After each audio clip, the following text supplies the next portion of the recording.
All right, welcome everybody to the RF Generation Collectorcast, and it is our special Game of the Year, or Games of the Year episode, right? So for the last few years we've done this. We've said, hey, what's the best games that we played in the last calendar year? Just to quickly go over it again for those that haven't listened to the last shows, we just choose them based on what we played in 2015. It has nothing to do when it was released, so it can be old stuff, it can be new stuff, but it's just kind of whatever stuck with us in our hearts. And I'm so glad to have both of you here at the same time. Bill, how you been?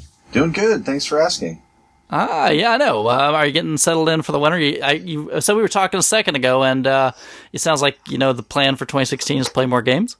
Yes, definitely. I mean, when I was kind of making my list for both my kind of like my favorite games of the year article on RF Gen as well as this show, I was really kind of struck by how few games I really played this year, and that wouldn't be a bad thing if I played a lot of a few really good games.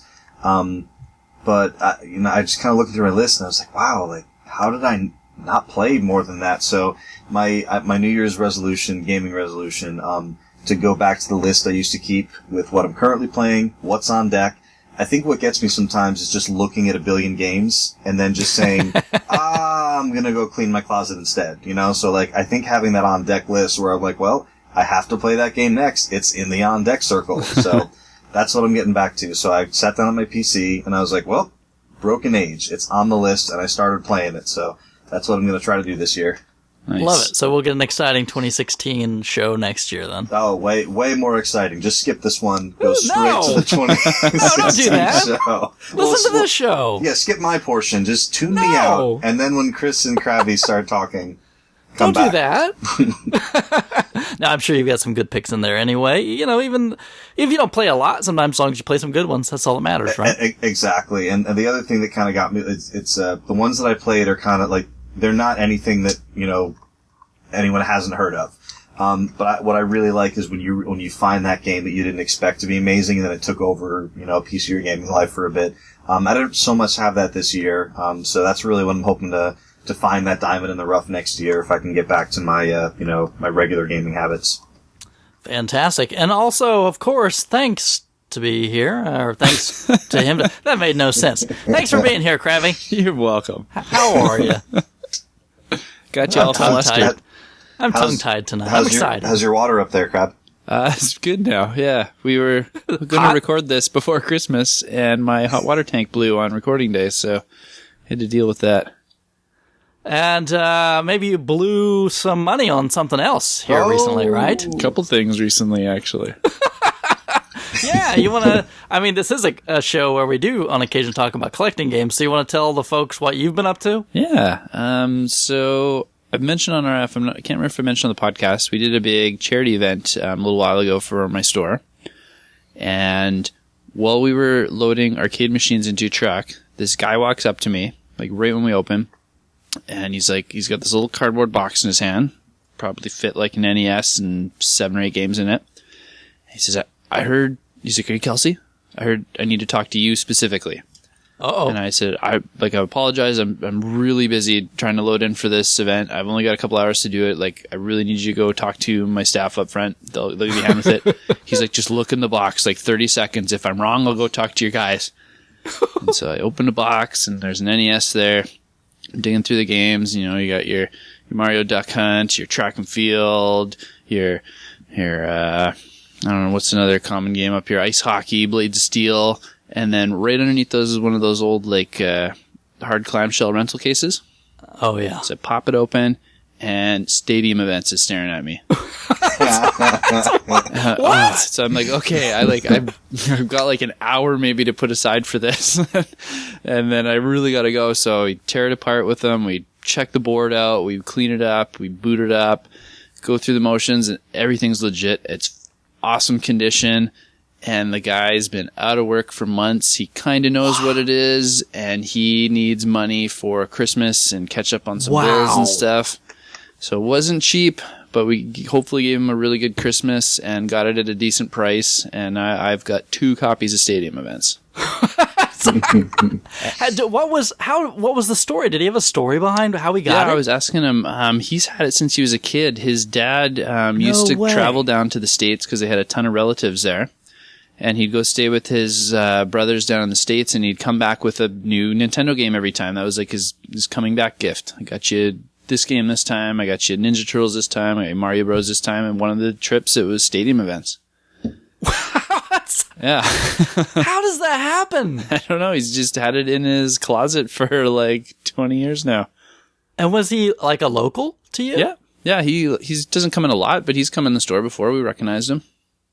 So let me just, for the people that don't know and maybe not remember, like you open the store up, you're in the middle of nowhere, Canada. Yeah.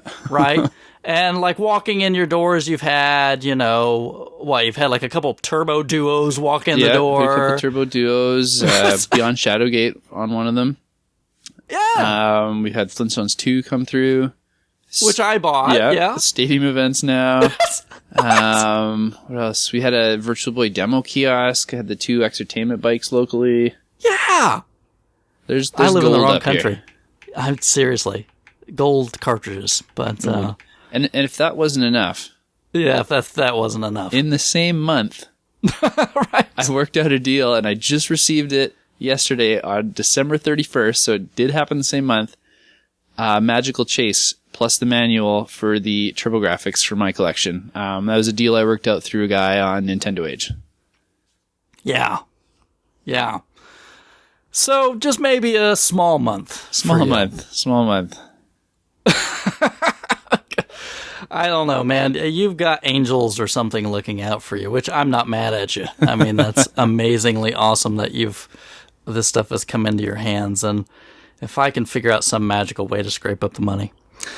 But we'll see. I don't need Those are 2 things- stadium events, so if anyone out there is interested, you can always PM me on RF Generation or Nintendo Age. Or you could I know how to get a hold of the guy, right? So hit us on social media. Yeah. Definitely.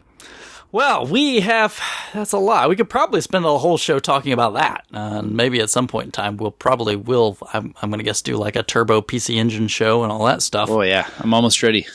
8 more games, and I got all of them.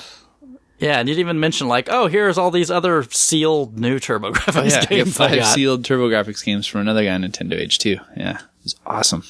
Just a few things. Bill, have you had some stadium events drop into your hands or anything?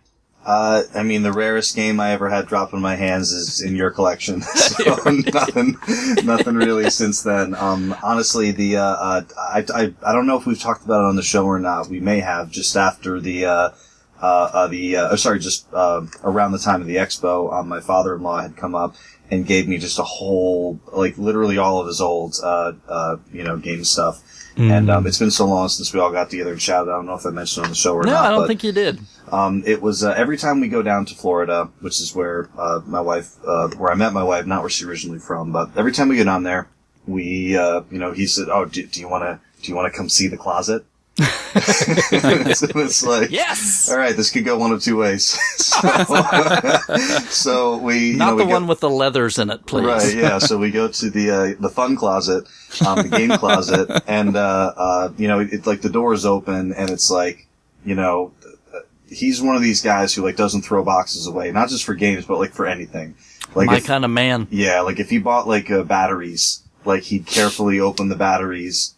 Put the plastic and the cardboard back together and store them. And like, the only thing that you wouldn't like that he does is he does label things with permanent marker. Ooh. Yeah, Jim Fox's copy of this, so there is that, but, not everything. That's like few and far between.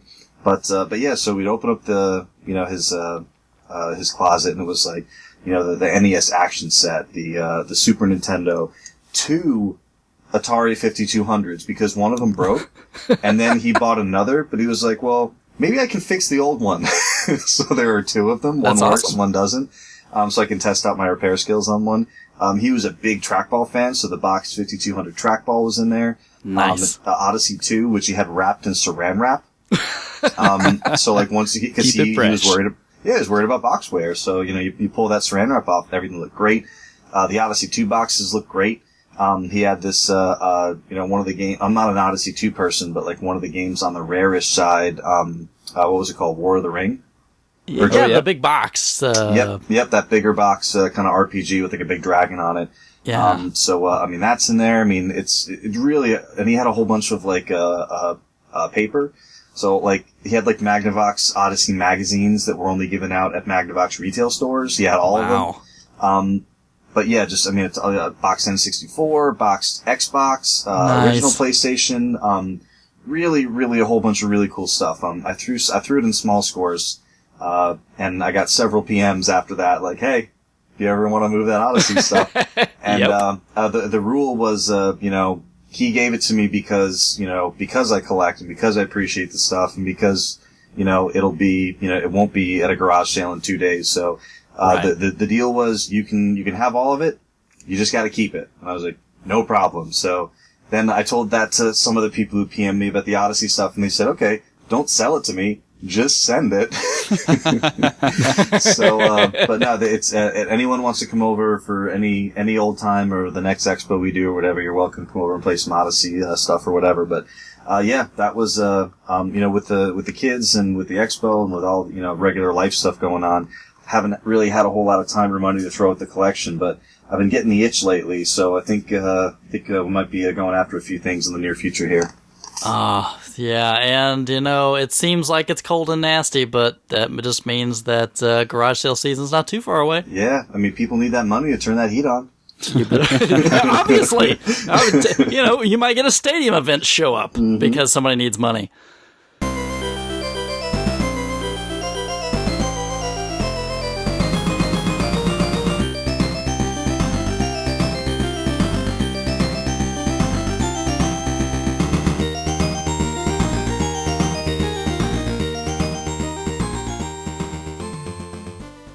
Hey everybody, you know all about our sponsor, Off the Charts Video Games. We talk about them all the time. You can find them at otcvideogames.com or OTC Video Games on social media like Twitter and Facebook. I really encourage you to follow them so you can get an update on all their products. Remember that you can always use our discount code Collectorcast to save 5% on your purchases, but I want to tell you about a couple new things that are going on with OTC Video Games. As usual, you can still buy the great products that they've been selling, so used games, individual boxes, manuals. You see pictures of the actual items that you're buying, not just some generic stock photos. Buying from them, if you buy over $50 worth of product in the U.S., they're going to give you free shipping. They also buy used games and consoles. You can get with them. You can turn that into store credit or cash. If you sell them more than $100 worth of items, they're going to give you free shipping of the stuff to their store. So it's a great deal. They've opened a brand new store in the Culpsville, Pennsylvania area. So if you're out that direction, I really encourage you to stop by their store, take a look, tell them that the guys from the Collectorcast sent you over. I also want to mention something new. They've got a nice new clothing line that's available through their website, so kind of cool video game related apparel. And the big thing is their new rewards system. So the rewards are really pretty cool. You can earn these doing a variety of things for store credit. One big thing you can do is you can refer your friends. There's no purchase required to sign up to get an account. So you can sign up for an account. Just for signing up, you're going to get some points. You can accrue those points towards your credit. And if you make a referral, your friend will get 5% off their first purchase, and you're going to get 500 points, which is redeemable for $5 in that store credit. So again, keep that in mind. No purchase necessary. Refer your friends. It's going to help you get some free store credit. So again, just a quick reminder, you can find them at otcvideogames.com or on social media, OTC Video Games, Facebook, Instagram, Twitter. These guys do great work. I really recommend that you check them out. And don't forget our coupon code CollectorCast.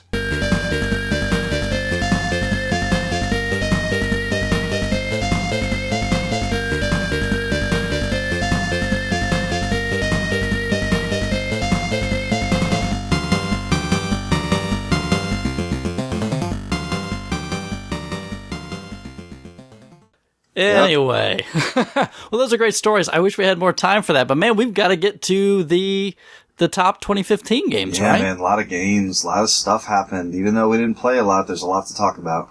There is. So the way that this goes is we're going to go for our top 5. We're going to start at 5. We're going to work our way up. Each one of us gets a turn to talk about our game. We'll chit-chat a little bit about it before we move on from that. We'll save a little time for some quick honorable mentions at the end. So I am going to be very gracious, and I'm going to let Bill go first. So, Bill, number 5, 2015. All right, number 5, 2015, Bill. I'm sorry that neither of you have probably either heard of and definitely not played this game. But Gearbox got their hands on the license for a game when I believe THQ went under and was selling off all their properties. And this is a beloved classic on PC for a lot of years, and there really has still been nothing like it released since then. It's called Homeworld. Either one of you guys ever hear of it or play it? I've heard of it. I haven't played it. I have no idea. So Homeworld is a real-time strategy space combat game on PC. Gearbox picked the license for it from, like I said, THQ. Well, THQ was a publisher. I forget who originally had the license, but it is a beautiful, big, wide, spacious, open. Like I said, like most RTS or real-time strategy games, they're kind of ground-based. So, you choose your squadron of tanks or your archers, and you say, okay, attack this thing over here. Like your Age of Empires and stuff like that. So, being, the nerds that we are, like, we all love things in space. So, taking that concept and taking squadrons and fleets and collecting resources and, kind of exploring these great big wide open expanses and being attacked by aliens and, figuring out, like, diplomatic allegiances and everything. It's so cool, and there is nothing else like it for years. Gearbox picked up the license for it and made Homeworld Remastered. So it's Homeworld 1 and Homeworld 2 for one really, really good price. It's like $30 to $35 on Steam. You can get it on sale typically for like 10 or 15. And they're beautiful. Beautiful, beautiful games. I don't want to go too on about them because of, the kind of people who listen to our show. There's not, a ton of people who are kind of into this type of game, but Bill, I think you'd be surprised how many PC players we've got. I probably would be. Because no one ever, there's a few, like, Newpoil, regular, on, RF Gen, and, Noise Redux, Addicted. There are some guys who were definitely PC guys. If you were on our Twitter stream, you would know. There's plenty. They gotta get on, okay, guys, get me on Steam. Wild Bill 52, Bill with 1L. Because whenever I say something about Steam or PC games on the show, I get Steam PMs from the same 3 people. So if you want to talk to PC games, you want to play some Homeworld, that'd be a great place to reach me. But yeah, Homeworld, really, really highly recommended. And honestly, you know what got me on it, or just like, realizing that it was like a really good game and not just a cash grab. I was actually at the Gearbox, panel at PAX East earlier this year, and they decided to show a trailer for, Homeworld Remastered Collection. And, I mean, that's the trailer's job, is to get you excited about the game. Guys, it is not possible to not get excited about Homeworld after watching it. It is so, you'll watch it, and it'll be like you'll want to enlist in the Space Army. It is so good. Oh man, and the voice acting, the story, there's these great moments where it feels helpless, but you figure your strategy, your tactics out. There's a lot of like kind of, foreshadowing, Dark Souls-ish, you die, and you're like, oh, I guess I'm gonna need to bring more than 4 ships to this fight, so, because you have to build your resources, before you kind of like decide to enter the battle. So, really, really cool. If you've ever, kind of been interested in RTS or played the genre at all, and kind of wondered, hey, I wonder how they do that in space, and have it be like the best space RTS ever, Homeworld Remastered Collection. Very, very good. So is this one of those 4X games that you talk about all the time? Not really. I mean, there's aspects of it. When you say 4X, you kind of like the way I think of that, it's like, okay, here's a map. It's like a set world, and then you play that game until you've 4X'd that world to death, and it's like, okay, that playthrough's over, and then when you want to play it again, you start another, like, rando world, like, Civ style, or, Endless Legend, or, any one of those. this is a like an episodic, like a story type game. So when you play it, it's like, okay, level 1 through 10. So then when you go back and you play level, 2 or 3 or 4 again, it's the same scenario. You know what's going to happen. So it becomes one of those things where you're just playing, playing the scenario for the story, or playing for like bonus objectives, or playing to try to, not lose a guy. So it's the kind of thing that you can kind of play through the entire story once and be like, okay, done, that was awesome, and then maybe go to multiplayer. Or you can just be like, that was awesome, I'm ramping the difficulty, I'm gonna go play it again. So there is exploration, but it's kind of like a set, limited world, and it's always the same. There is, like the combat kind of aspect to it, but it's not what I call a 4X game. So, to help me understand, would that be like Command and Conquer, where each mission was like a separate thing? Exactly, yeah. Command and Conquer is probably one of the big staples of the RTS genre. If you've ever, heard of a Command and Conquer, well, a lot of people have heard of Command and Conquer. That's the only one I've ever played. Oh, you played it? Okay, yeah. I played that and Red Alert. It's probably the most similar to, so that's a great example. So Red Alert and Command and Conquer is an extremely popular, and accessible RTS series, but it's all on the ground, or it's all on the water, or it all has like, there's air combat, but it's like, you're pretty much just hovering over land tiles. Yeah. So it's kind of isometric in 2 dimensions. Homeworld is completely 3D, and not fake 3D where you just pan around stuff. Like, if you, you don't just send your guy from here to there, you can send him here to 1,500 meters, but like, the way you control the 3D planes, and it actually kind of makes it like a little bit like Star Trek 2-y, with like the very end, because like it's I love Star Trek too. Yeah, it's not just 2 ships coming at each other and firing. It's like there's actually like enormous ships doing dogfights, because you got one guy going up, you got one guy coming across. So you can take your freighters and you can have them go and like do like resource collection like down in the lower altitudes of the atmosphere towards the planet, and you can kind of give them like some shielding down there. You can bring some fighters up as a diversion, then bring some guys straight through the middle. Like, there's just things you can do in that 3rd dimension that like no other RTS does. And it's just amazing how popular the game was back in the day. No one's made anything like it since then. Like, not even something that tried to be it and it wasn't as good. Nothing. The only thing that's close to it is the new Homeworld Remastered. So, just tell me this. Do I get to arm the Genesis device at any point in the... It's not available on the Genesis. You have to play it on the PC. Oh, no, yeah, you, that's probably not a thing that's gonna happen. From hell's heart I stab at thee. All right. So, Homeworld Remastered, I'm gonna guess Steam is the way you get that, right? Steam's the way you get that. As far as the physical collectors out there, I am not aware of a physical release as of yet. So yes, Steam would be the way you would, procure that guy. Fantastic.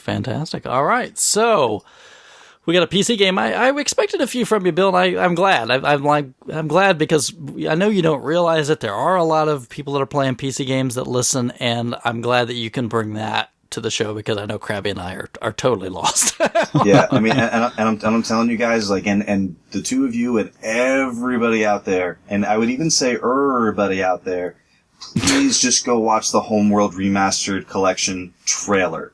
And just, whether you never play it in your life, and I should mention also the Homeworld Remastered edition does include the original version, so if you just want to play the orig, you can do that too. Kind of like the LucasArts games always give you the original when they do a remastered collection. Or Telltale, rather, I should say. But yeah, just go watch the trailer. It's so cool, and it'll make you want to play the game. Fantastic. Real quick, sorry to interrupt. Chris, no, you go ahead. Chris, when's this going to air? January. Not by the 4th, right? 3 days? No, okay. That's not going to happen. I didn't, because it's on sale on Steam, but the sale ends the 4th, so I didn't know if I should even mention the price. No. Okay. Alright, chop that.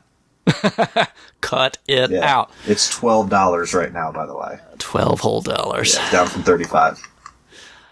Well, Krabby, number 5. Number 5. An old PS2 game I've been playing over the last few months. Really? Yeah.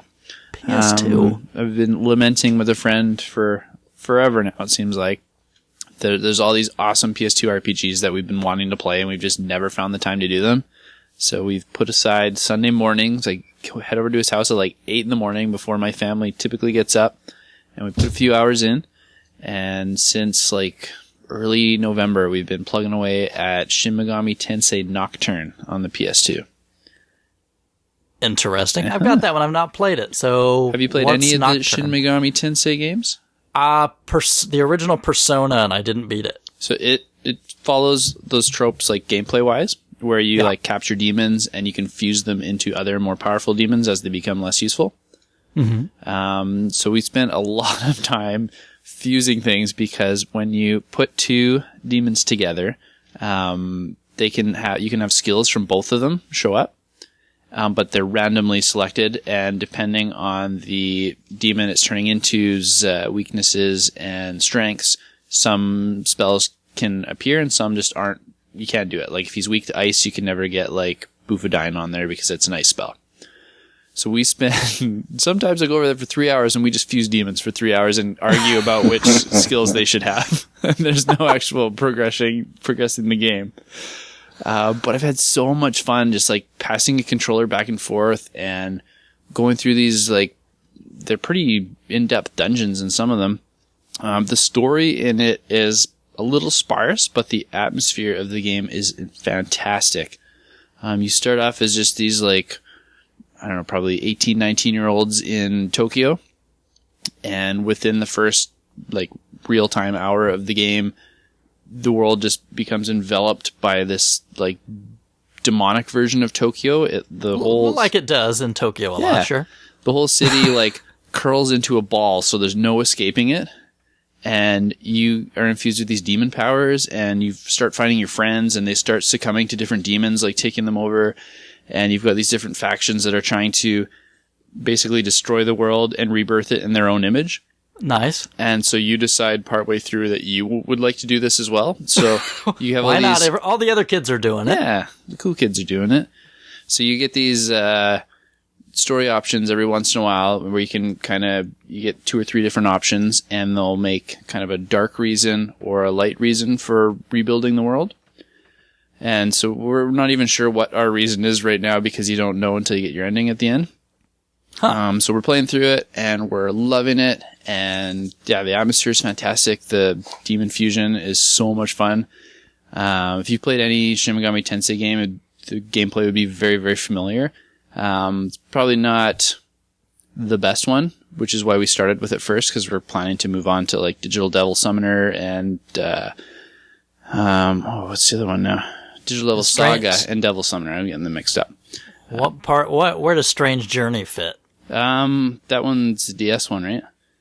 Yeah. Yeah, I haven't played that one yet. I think that one comes super, super early in the lore, if I'm correct. Okay. I'm not positive. So for somebody that's not played, let's if there's somebody out there that has not heard about what the gameplay is like on this, so tell people why they should get hooked on it. It's a JRPG, so you've got your combat is 4 characters on your team. One of them is always your main character, and then 3 demons of your choice. Out of, there's probably at least 100 in there that you can catch or fuse at some point in the game. So when you're fighting your battles, you can defeat enemies, you can talk to them, and try and recruit them. Sometimes you can just get items from them. Sometimes they have no interest in talking to you, and it just makes them matter. But the best part about these games, too, in the gameplay, is that you always have to pay attention. Grinding is dangerous. You can't just sit there and keep mashing fight, because you will have enemies that are immune to physical attacks, or that will counterattack physical attacks. And same with magic. If you keep relying on the same magic spell, you'll start seeing enemies that are immune to them or reflect them or even gain life from them. So you always have to pay attention. It's always challenging. There's no free riding in any of the Shin Megami Tensei games I've played. They always make them challenging, so you can't just breeze through any part of them. Now, does this one have, like a lot of the other ones, have kind of like the social links kind of set up as well, or no? No, nothing like that. This one's just about the dungeon crawling. There's no social aspect to this one. It's all, you're pretty much solo the whole time. Like when you run into someone story-wise that you know in the game, you talk to them and then they're gone for hours. You don't see anyone again. You feel very lonely in this game. And so because so the social aspect's a big part, like the Persona series and stuff. I think that's so. more linked to Persona. I don't even think that's a big thing in the Digital Devil or Devil Summoner series either. So do you like the social piece in that better, or are you kind of glad it's like, get it out of the way? No, I love the social piece. Like Persona 3 and 4 are two of my favorite games ever. The social aspect is a ton of fun. You have to worry about what you want to study or if you want to blow it off. Yeah, and all the new people you meet in those games open up new fusion options for you, so they like complement the gameplay very, very nicely. Gotcha. Now is the combat, is it turn-based or? Yeah, it's like any old JRPG. Nothing fantastic there, nothing new. Just your same old, you got like your fight, magic, items. The other ones you can do are like you can talk, or you can get other things other than talk. You can try and like charm monsters, or seduce them, or intimidate them. Yeah. Well, all the monsters, all the demons that you're getting are from different mythologies from all over the world.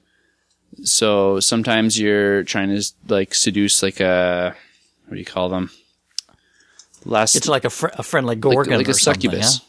Yeah? Oh, yeah. Okay. So you might want to seduce a succubus because they're like a sexual kind of demon. Sure. And other times you'll be fighting like a Greek god, and you want to try and intimidate them because they're impressed by might, kind of thing. Huh. Bill, you have any exposure to these games at all? Zero. I've heard of Shin Megami Tensei, and I don't know anything beyond that it's Japanese and that it's obscure and that it's niche and that the people who are into it are like really into it. But yeah, no, I've never played any of them.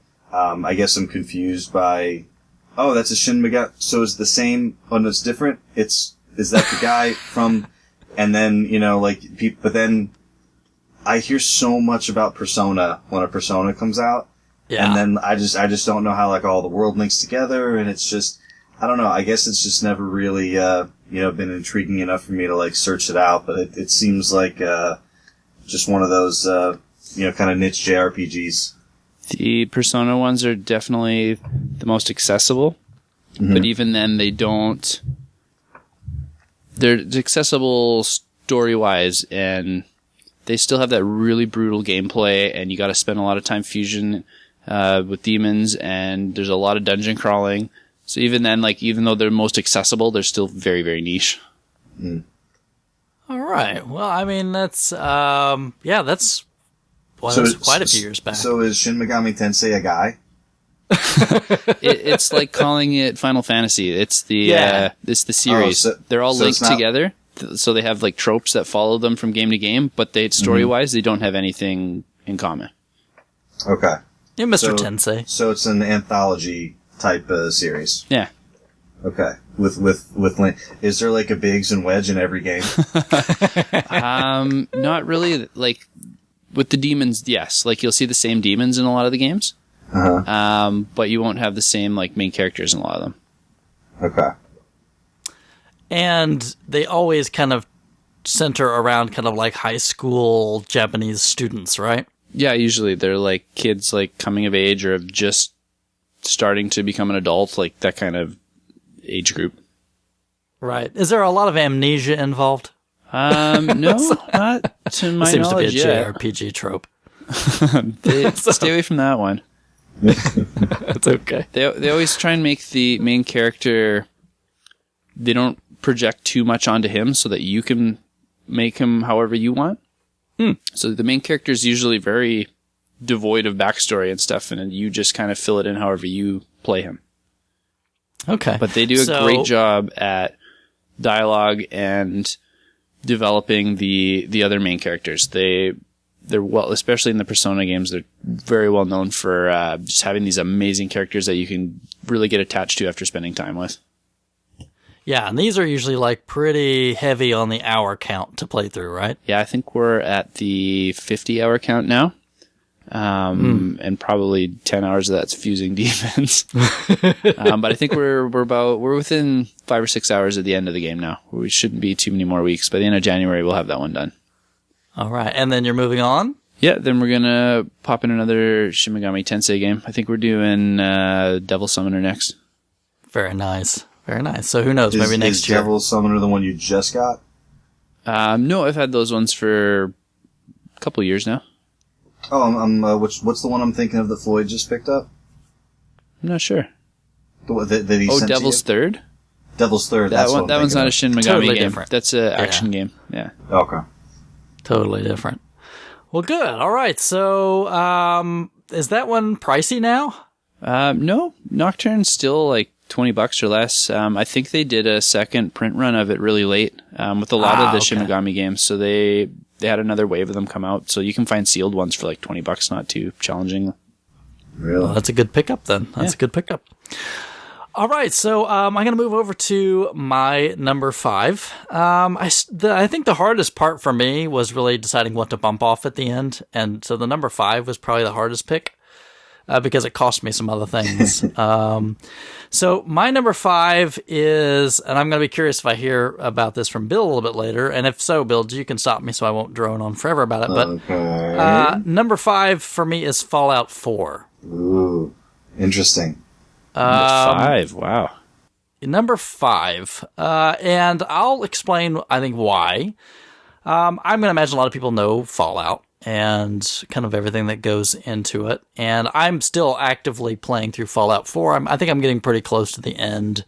I have probably 120 hours in it right now, and there's still, that's one of those games where you could literally never stop playing if you wanted to. You don't have to beat it and it's over sort of thing. It will just keep feeding you stuff, or you can keep questing or killing things or whatever you want to do forever, which is pretty typical of Fallout 3 and Fallout New Vegas. So if you've played those, you know what you're in for with Fallout 4. And I think that was the thing that really stuck me first off when I got into it. It was like, wow, this is so unchanged. I mean, they added a few things. There's a lot more companions. There's this whole town building aspect. There's power armor that you can use, which is kind of cool. But the basic gameplay idea is, this typical stuff, right? You start off, you and your wife and kid are, rushed into a vault because, the nuclear Armageddon is coming, and you're sealed away. And I think I can say this part because it's just like the first few minutes of the game. I'm not going to ruin anything for anybody. I mean, less spoilers. You don't want to know what the first 5 minutes of the game is. But what happens is you get put into frozen cryogenic sleep, and so is your wife and your newborn baby. And you wake up at some point in time, and you can't get out, but someone else has started thawing people out, and you can just watch as across from you they go and open your wife and baby's pod, and they want to take the baby from her, and she starts fighting them, and they shoot her to take your son. And then they refreeze you. So there's nothing you can do. And then you wake up at some point in time, you do your stuff to exit the vault, and then it's Fallout, right? You're back. Here's a wasteland. It's the Boston area this time around, and you're going to do your Fallout stuff, right? So it's in this one, it is, find out what happened to your son, get your son back. And it has its twists and turns. I definitely won't get into any of that because I don't want this to be a spoiler sort of thing. It does have some really, I think, good story twists to it. So I liked that part of it. The gameplay is solid. It's Fallout, so if you like that, they've done a really good job of improving the first person shooting mechanic, because in the old games it just honestly wasn't very good. It was very stat heavy, and people that play those games think when I point my gun at somebody and pull the trigger and the crosshairs is on them, it should hit them. And it was more stat based before, where now they've kind of made it more first person shootery. So you can do that, or you can play it, using the VAT system, which they've continued over from 3 and 4. And New Vegas, which I love. That's kind of the way I like to play the game, is primarily using VATs as much as I can. It's a lot more strategic, and you get to really have a lot of control over it. They've done some really cool things in this one that I liked. They have added in, Bill, have you played a lot? Yeah. Well, I shouldn't say a lot. I haven't played as much as everyone else in the world has. Yeah. I've put maybe about 30 hours into it. Okay. So again, I'm not going to give anything away, but you've no doubt run into like the legendary items. So based on your luck skill, you may run into these legendary enemies, and they will drop special equipment, whether it be a weapon or a piece of armor, and it'll have special stats attached to it. And it's kind of random. And it's a lot like, not to interrupt, but it's a lot like, go for it. It's a lot like in Borderlands. When you kill a boss, it's like they'll always drop like this, like, cool special weapon that has a special name and has a, like it's tied to that, boss or that piece of the story. But based on your level, when you get it, it might not be that cool for very long. Right. And the higher your luck stat, the more often you're going to encounter these things. And I think I would probably guess, rip this off of Borderlands. That's what it feels like to me. I don't know how you feel about it. About the legendaries? Yeah. Yeah, I mean, like, I don't see a whole lot of similarities to Borderlands, but that's pretty much the only game I can draw a parallel with, doing that type of mechanic. That's the only thing I can think of, because they've tightened up the FPS part, so you could play it just like an FPS if you wanted to. Mm-hmm. And they've dropped in these super items. My only downside to that is my luck stat is so high, I get them all the time. So now they've just kind of become junk. Too damn lucky. Well, I mean, that's it, right? At a certain point, I've got so much of them, it's not cool anymore. It's just like, oh, here's another one of these things. I don't really want this. Right. And it's taken away the special factor. And I think that's a little bit of a problem. Pun intended there? Yeah. So, I don't know. I guess if you want to play a different way, just keep your luck stat low. It wouldn't happen to you. But the reason I like that is because, just like in the other games, you can pick perks. The perks work a little differently in this game, in that you have like a almost like skill trees. Would you say, Bill, more like that? Yeah, it's I actually did not like the perk system in this one at first. It's a lot like the way I felt about, and I know only the PC guys are going to understand me here, when you went from Civ 5 to Civ Beyond Earth. Civ 5 gave you a very small tree of the things that you could open up based on, like, the technology you researched. And, like, you can only get, like, these 2 or 3 things. Like, that's all you can do. And then, like, as you research certain things, then you could research more, and, like, the tree made sense. And then Beyond Earth said, okay, it's going to be now the tech web. And it kind of gave you, like, everything available from the beginning, from the center outward, and it gave you more choice, but it also was much more complicated and made it, it didn't really feel like you were progressing. You were just kind of like shotgun blasting it. So, like, when I first got to the perk, like that poster, it took me a long time. I was like, can't you just, like, Fallout 3 gave you, like, like 5 or 6 of the perks you were eligible for. Yeah. And you just scrolled through them and you were like, I like that, go.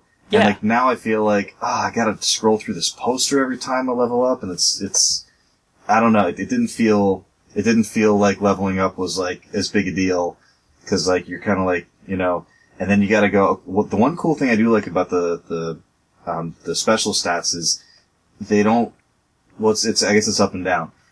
You're not crippled by your special stats early in the game, because every time you level up, you can increase them. In previous Fallout games, the only way to increase the special stat was to find a bobblehead. So now that every time you level up, you can add one to one of your special stats is pretty cool. It's a pretty cool way to not, like, handcuff yourself. But I know what you're saying, like, the perk tree or poster, like, whatever it is you call it, it's, it took some getting used to for me. Like, I'm cooler with it now than when I first started the game, but my first reaction to it was like, can you just tell me what I'm eligible for so I don't have to go through, like, 30 different things? Yeah, and I guess the problem I have with it, too, is that it's a little overwhelming. There's a ton of it on there. Mm-hmm. And I guess I look at it and I go, well, there's just some things even if I think it's cool, I'm never going to be able to get it. Because I thought this was supposed to be, like, one of your favorite games this year. This is a big downer so far. Well, I'm beating up on the parts that, that are the not so good. So I'll be honest. I mean, because the other parts I like, So don't worry. I'm going to get to some of the goods. All right. But I think just in general, so the idea that, again, with the legendaries also kind of applies to a lot of other things. They've taken the stuff that you liked from the other games and went, oh, well, there was just a few of them. Let's give you tons of them now. So like the magazine, like the books you could find, and they would, give you little bonuses. Those are everywhere. There are tons of them. just they're littered everywhere. But you know what's cool is the things they give you aren't like super powered. It's like, oh, when you sneeze, you get extra ammo. Stuff like that. So like they're all very specific. But you're right. Like I found maybe like one bobblehead in the game so far, maybe two. I found like maybe like a dozen of those magazines so far, and it's all like I hover over it. It's like, oh, like now you're this skill at night is plus 2% or whatever. So like they're not super overpowered, but those I'm kind of cool with because you do find so many when they're not super powerful. Yeah, I mean, it does give you that cool, when you find one. But after a while, again, it kind of loses its magic because it's not. And honestly, there's like a truckload of bobbleheads now. So again, they're not as exciting when you find one. I mean, they're still hard to find. But again, it's not like there's just one for each stat like there used to be. Now there's just a bunch of them for all sorts of different things. And like all your companions, if you get them to like you to a certain degree, they all have a special perk they give you. And you get to keep that perk even if they're not with you. That's cool. I like that part. So it's not like, oh, I don't like this guy. I have to keep him with me all the time. And who's your least favorite companion? Strong. Oh, totally. 100%. Strong sucks. 100%. I hate super mutants, number one. Like, why would I ever want one with me? Plus, he talks all the time. He's super annoying, and he hates people. So every time you get near people, he's like, strong, not happy. I know. And if you talk to anybody, he's mad. What are you doing with that stupid person? He killed my sister. Or you put power armor on. Human look like stupid robot. And he doesn't like it. And you're like, come on, man. You know what's strong? Why don't I put you back at the bottom of the ocean where I found you? Yeah, and I put this out on social media, but why does every super mutant sound like D'Onofrio from Men in Black? You know what I mean? When he was the bug, Oh man, he was so awesome. Your skin's hanging off your face. Is that better? Yeah, that's exactly what all the super mutants sound like, right? And like, oh, there's just a bunch of eggers running around. Now, I really hope at some point he asks for sugar in water. I know. Give me sugar. That's exactly what he sounds like. You're right. As soon as I heard that, I was like, you got to be kidding me. And the other companions, some of them are okay, some of them are good. I found one I really like, and McCready, I like him. He's the one I try to keep with me. Sounds like things are getting pretty serious. I have messed around with some of the other ladies. I'll say that.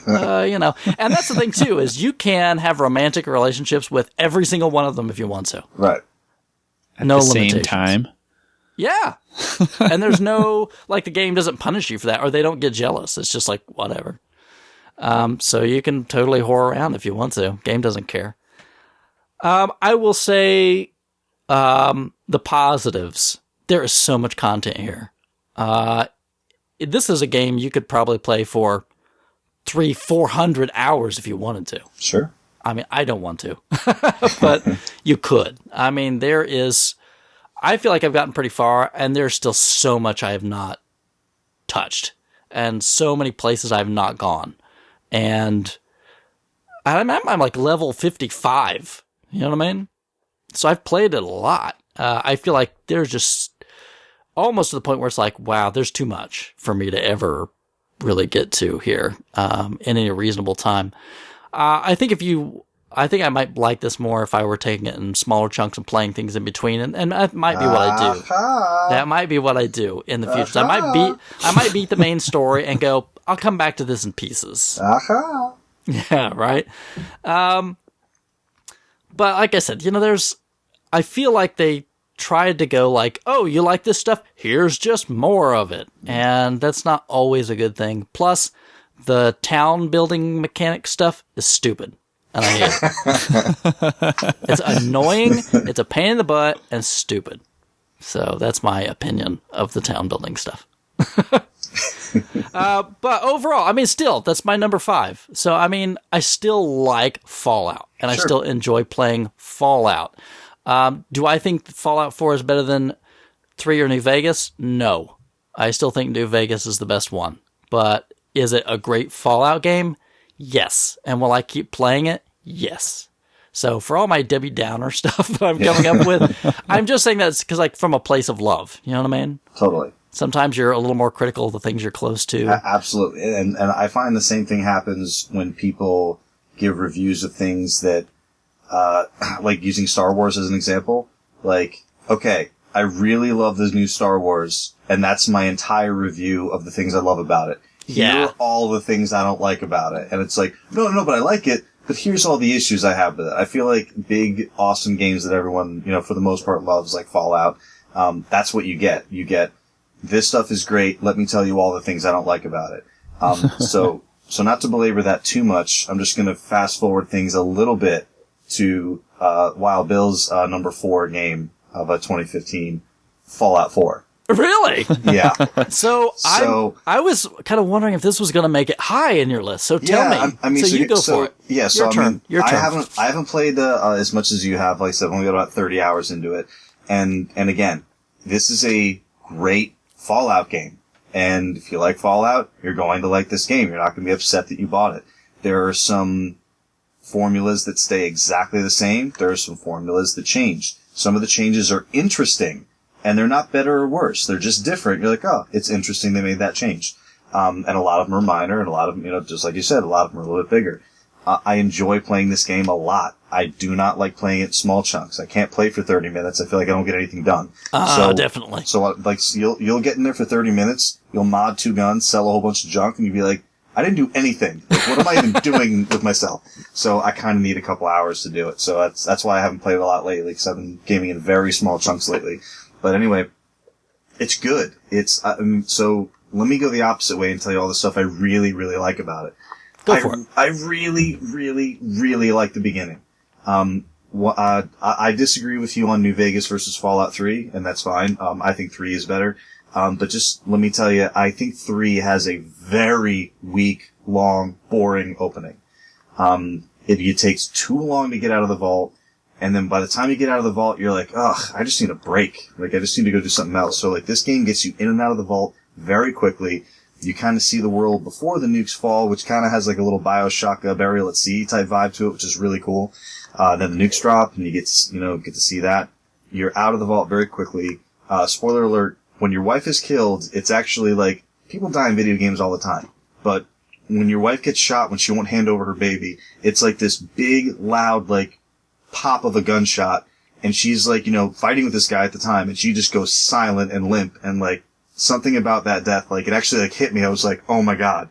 And then, so your son is taken, and then you end up waking up, and just the piano score, like those like 3 notes that you hear all the time in Fallout games, when you come out of the vault, and just like the lighting and the score, and you come out in the world, was awesome. And then you're right at your old home. You find, no spoilers. You find some stuff there. You find some personalities that you knew before. How's that possible? It's been 200 years. Don't worry about it, buddy. But what's weird to me too is the world felt very small right away. And not because, of any reason other than I would kind of zoom out on the map and I'm like, wow, like it doesn't seem like, it just doesn't seem like that big, like an actual map. And then you start moving across it. And you start opening up like great, big chunks and areas and stuff. And like, once you realize, okay, I put 10, 12 hours into like this little, 10th of this section of the map, and there's like 10 times that more to go. So, ton of content, really strong opening, music is great. You play a lot in VATS. I actually played a lot in VATS in Fallout 3. I play more real time in this one, possibly because the shooting mechanic is so much better. But the other part of it is, VATS isn't like a stop time anymore. It just slows time down greatly. Also, maybe because my luck isn't as high as you, most of my VATS shots miss. Oh, yeah. So, VATS isn't really that effective unless I'm really, up close. But yeah, I mean, so, and the other big change that really changes the game, it's super inspired by Minecraft. So, in previous Fallout games, junk was just junk. It took up space through inventory. You sold it for next to nothing. is useless. It was just existed in a chest drawer for you to, like, ignore while you found the actual good stuff. Nothing in the game is junk anymore because everything breaks down into components that you can use to make stuff that matters. Tell me this. Are you always like, oh my gosh, does it have a gear in it? Does it have oil in it? So here's the way I play it. Screws! Give me some screws! So the way it used to be, I'm not looking for specific things, but the way it used to be, I'd go through a drawer in Fallout 3 or New Vegas, and you'd be like, okay, burn book. Okay, whatever, just ignore it. But now, as you do more and more breakdowns, you'll see, like, toy car, and you're like, yeah, there's screws in that. Or you'll see, like, fire extinguisher. Yeah, or you'll be like, I'm carrying 14 typewriters, son! So, I got springs all day! So, like, it added that mechanic where, like, okay, now I can find way more cool stuff. And the thing with the companions being so cool, now I got companions to take with me. I always have double my storage, and it's not like my companions can die like in the previous games. They can just become incapacitated. So I can carry more stuff now already too. So now I can reallocate my strength points. Like everything has this like cool balance. But yeah, it's very inspired by Fallout, and it's good and bad. It's good in that you can really spend a lot of time exploring and tinkering with stuff and, like, you know, modding weapons and things like that. But at the same time, it takes a lot of time to do that. So, like, that's part of the reason why you can't just play for 30 or 40 minutes, because, you know, after you're done with, like, you know, whatever, like, raiding a building or, like, going through, like, you know, whatever, like, a settlement you just found, you're like, okay, I have 37, you know, pieces of junk that I have to go back to a settlement, drop on the ground, and then break down piece by piece so that I can, you know, like, get all these components. No, Bill, you don't do that, do you? That's what I started doing when I was first playing, yeah. You can just put all your junk right in the workbench. Yeah, I was doing it the other way. Oh no! So, because I couldn't figure out, I was like, why can't I do it right from the menu? And I was like, because I'm in the settlement. And then I realized, because you know when they taught you how to break, what do you call it? They taught you how to break things down, like old house debris and stuff. Yes. I'm like, I guess that's how they want me to do it. So I would go to, like, a flat piece of ground. I would drop all of the stuff I was carrying. Break down. I can just imagine this. So that gets me to my point. There are a lot of things that the game really should do a better job of teaching you how to do. Supply routes. Dude, oh man, supply routes. This game has so much functionality and doesn't want you to know about it. No, I know it. And it is not, there's a billion examples. Like, that's the one that hit me the hardest. And then when I'm, like, in a workbench and I'm like, wait a minute. There's the option I've been looking for in my menus all this time. Like, I just figured it would show up in the menu because, like, you know, I'm in the town now. Yeah, and the game does not explain supply routes to you ever. No. And also, like, I wanted to have, like, a medic station in Sanctuary because I didn't want to go to, also, one of the coolest video game moments I've had in years. Going to Diamond City for the first time, and no spoilers for some people who haven't been there. Everyone in the world keeps talking up Diamond City, and I'm thinking, like, Vegas. I'm thinking it's, like, gambling or it's some, you know, big money place. And then when you find out what it is, I'm telling you, goosebumps. You're like, oh, Diamond City. I get it. So awesome. And I was actually just to the point where I was like, why doesn't this game have a Megaton? And I was like, oh, here it is. So, but yeah, like, I wanted a medic station, like, in my town. So I spent, like, 3 level up perks to get, like, whatever perk it was, what's it called? I forget. It's like local leader. Community leader. Yeah, whatever local it is. Yeah. Leader. And then I got my little stand, and then I walk up to it, and it's just a stand. No one's at it. Yeah. I'm like, yo, cure my radiation. And then I had, like, and I don't like doing this, but, like, I went to the internet, and I was like, okay, how do I freaking staff my, medic? Oh, you gotta go into workshop mode, find a person, and assign them to it. Okay, how do I do that? Yeah. And then the other thing is, I'm like, okay, there's no people in my town. They're like, no, they're there. You just gotta find them. Craft a bell. Yeah, I know. And then ring the bell. And then eventually everyone will gather where you rang the bell. Like, so, again, lots of things I like about the game. Lots of really cool stuff. They don't do a good job explaining it. It does add, some hours to the game depending on how you want to play. At the end of the day, phenomenal game. I would recommend it to absolutely anyone. But it's 4 on my list. It is, not that we need to throw the comparison out there. Do I think it's better than Fallout 3? No. Do I think it's better than Fallout New Vegas? Yes. Do I think it's better than Skyrim? No. But that's just my personal, like, fantasy setting preference versus, post-nuclear, preference. But yeah, great game. There's a billion stories about it out there, in the world. No one's gonna say, that it's not worth, at least a look. So, those are just some of my thoughts on, my 30 hours so far. I don't know, Krabby might say it's not worth a look, but... Yeah, I mean, there would be people who... Well, no, I think, Krabby would say that, if it's your jam, if that type of thing, like, interests you, give it a try. But I wouldn't say that it's for everyone. Is that your jam, Krabby? It's not. Everyone around me, like, I hear about it a lot and talk about it with both of my employees and a couple of friends as well. They're all super into it. Like, engineer Mike just finished it, so he's been talking about it again. Nice. Yeah. There's definitely a lot of hype around for it. It's just never been something that's interested me. Yeah. My buddy Kaylee, like, a few days after it came out, The Jerk, he texted me. He's doesn't listen to this show. Yeah, he's like, oh, he doesn't listen.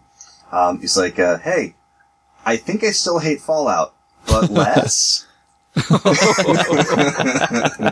So, like, I guess they bought it. So I guess because his fiance likes it. But yeah, it's just never been for him. We didn't mention weapon mods either, but I just want to say quickly, I love the weapon mods. Okay, here's another thing the game doesn't explain to you. Yeah. You can remove weapon mods from weapons before you scrap them. Yeah. Instead of just scrapping valuable weapon. Now, just do that. At the beginning of the game, when everything's pretty much crap anyway, it's no big deal. But as you start getting better and better weapons, you're like, it's just not as good as, what I currently have. Hey, it's got a better sight than what you've got. It's got a better stock than what you've got. Maybe the other parts are crap. So you can't just remove parts. You have to replace them with other ones. Except for, like, sights and bayonets, I think. So basically, if you don't have any spare parts on you, you have to craft just the crappiest, version of that part, attach it to the weapon, then scrap it, and now you have the piece that you took off of it. So you're right. That should, like, when you scrap something, it should just come up and be like, is there anything you want to keep off this before you scrap it? And then it's just like, hey, do you want the mods? Yep. And yes. I'm not being a snobby PC guy here, but that's on the PC already. Oh. Because we have what's called Steam Workshop. Well, I shouldn't say we have it, because I own it on Xbox One, but the good news is the mods are coming to the console version. The bad news is they're coming, pretty late after launch. And that's the problem. I'll be done with the game by the time they show up, which makes me mad. Totally, yeah. So, like, the people who grab, like, the Game of the Year, Greatest Hits version in a year, they'll have all the best stuff. Yeah, might want to wait. Then you'll get all the expansions and everything anyway. All right. Krabby, number 4? Number 4. I'm doing another oldie. I'll get to some goodies after that. They're all goody. They're all good. That's not what I meant to say. Yeah. Anyway, we were doing a convention back in October, and it always lands on my birthday, which I hate because I like spending my birthday with nobody, and I have to spend it in a huge room full of people. And so I set up our game section there, and one of the games that I brought to play was GoldenEye on the N64, and I started playing it, and I just totally lost track of time, and I just blew a couple hours. My wife handled all the people for a little while and just let me play because it was my birthday, and she knew I just wanted to sit down and ignore people for a bit. And then when I got home after that, I kept playing, and then the next day I kept playing, and then the next weekend when I had time I kept playing, and I finished the whole game again, 00 Agent, got all the cheat codes for beating levels in the specific times on the specific difficulties, and it was a total nostalgia blast, and I loved it so much because I remember faking sick to stay home to play that game when I was a kid and to try and beat the control room. And now I still know them like the back of my hand, even the weird pattern in the Egypt level to not activate the machine guns and stuff. I got it on my second try, and it was really, really fun to relive all of that again. I actually can't imagine you doing anything dishonest. What do you mean dishonest? Faking sick. Stay home. Also, when you said I like spending my birthday with nobody, I thought you were going to be like, yeah, Bob Nobody, he's a great guy. My ideal birthday is pizza, underwear, video game, 24 hours. Oh yeah. Awesome. So let me ask you. You're talking complete single player. Yeah. Start to finish, so you can unlock that double O agent mode where afterwards you can like adjust all of the AI for the enemies and like you have all the cheat codes and that kind of stuff. So, I mean, I've talked about this recently with people where they love this game to death and then they go back to it and it's like, oh, I kind of remember it as not, they all remember it. They all think it's as good as they knew it was back then, but they all say, I remember it looking better or being smoother. Do you get that at all? No. Well, I still play a ton of retro games, so it's not like I just haven't played anything on the N64 for years, so there's not that huge shock going back. Right. And the newer games that I play are almost never shooters, so I don't miss like having twin sticks or shoulder buttons or any of that kind of stuff. This was the shooter I spent the most of my entire life on any shooter on. So it still feels very comfortable and natural. And I had no problem going back into it. Like that day when I was sitting there for the 2 hours, I was trying to do the facility cheat code, which is like the hardest one in the game. Mm-hmm. I think I sent you guys a message on the group chat that day. I was so happy. Where you have to beat the facility on double O agent in under like a minute 45. Or no, 2 minutes and 5 seconds. Something like that. And there's a lot of randomness because you have to have a doctor with a specific item for you in your line of path, so you don't have to go off the beaten path to get him or you won't have enough time. So you keep playing it, you're doing good, and then he's not there and you just fail because he's not there. So finally you get it, and then someone kills you and you're like, oh, now I gotta play it like 10 more times till he shows up again. And so I did it within that first 2 hours I was playing, and that really got me pumped to like do the rest because I did like the hardest thing in the game already, even though I hadn't played it in forever. So the rest of it just seemed like a matter of time, and I was really enjoying it. And then I tried to play Perfect Dark afterwards because I didn't want it to end. I just don't have that same nostalgia for it. And I gave up after like 3 or 4 levels. I was like, I'm not having nearly as much fun with this one. You didn't get back to Elvis the Alien? No, like I just got to that part of the game and then I was like, I'm out. So it's just pure nostalgia trip. Yeah, like it was exactly that. I get that. I mean, there's a lot of games that I go back and just play on a regular basis that are from back then just because of how they make me feel. Yeah. And they're just fun. You know what I mean? That's not one, though, like before that I would have went like, hey, I really want to play something I remember from my youth. I'm going to grab it off the shelf. That would have been way down the list. But I'm really glad it hit me like it did. It was a ton of fun. So what was the inspiration? You're just like, GoldenEye. Oh no, we were at the event. We were doing some tournaments, and that was one of the tournaments. We were doing a GoldenEye one there. Okay. And so I was just playing it while we were waiting for an event to start. Yeah, that was mostly the way I experienced GoldenEye. Period, was just the 4-player. I never really got through the single player, so I didn't have it back in the day. My friend did, so that's it. We just played multiplayer. Yeah, I never owned it either. My friend did, and most of the time we played multiplayer, but then he'd be like, oh, I found out like you can have paintballs, or oh, I found out you can have no radar, and then we'd have to go on GameFAQs and figure out what the cheat code was and then try and do them. So we ended up playing a lot of single player to enhance the multiplayer. Yeah, that game did have a lot of options to it, that's for sure. Yeah, I still have, like when we do the event too, I've got my same multiplayer character that I always pick, which is the second scientist. It's just like one of those ones with like a face and a question mark on it. And I swear she's like thinner than every other character in the whole game, so she's harder to hit. I thought Oddjob was the... He's shorter, but she's skinnier. Oh, I see. That's much more important. So the hitbox shrinks with her? I don't think it actually does. I think that was just my like 16-year-old self thinking it did. Psychologically, yeah. Like you're like, and even like when you're looking at her, like, you know, if you don't think you can hit her, like you probably wouldn't. There's people probably shooting less at her if she's skinnier. Yeah, I don't know. Or you're gonna try to hit the actual thing you see, not the space around. Right. So, well, I think probably. Wow, I would be shocked if we have listeners that don't know GoldenEye. But you would say, hey, go take it off the shelf again. Yeah, definitely dust it off and play a few levels. The first, like, you know how they got them all like listed in a file in order? Yeah. Those first 5 levels are just the best thing ever. They're so fun. Yeah, the dam, right? Just the opening up, just doing the dam. Yeah. Right off. That's fantastic. Jumping off at the end after you've, downloaded all the computer files. Sweet. Yeah. Bill, you play a lot of GoldenEye back in the day? I did not. It was really big with a lot of people, around me, like in school, like friends, stuff like that. I may have mentioned this before, that I kind of, throughout, teen years, like I kind of went in and out of gaming. I was in it for a little bit in the 16-bit era, and then I kind of fell out of it, around the 64-bit stuff, and then I came back to it, in the PlayStation era, and, PS2 and Dreamcast, and then kind of, went between console and PC. So, the 64-bit era, was kind of a little bit of the dead zone for me, which might explain why I really don't have a whole lot of 64-bit stuff in my collection. But yeah, I played a little bit of it here and there. It didn't come very quickly to me. I think at the time I was actually,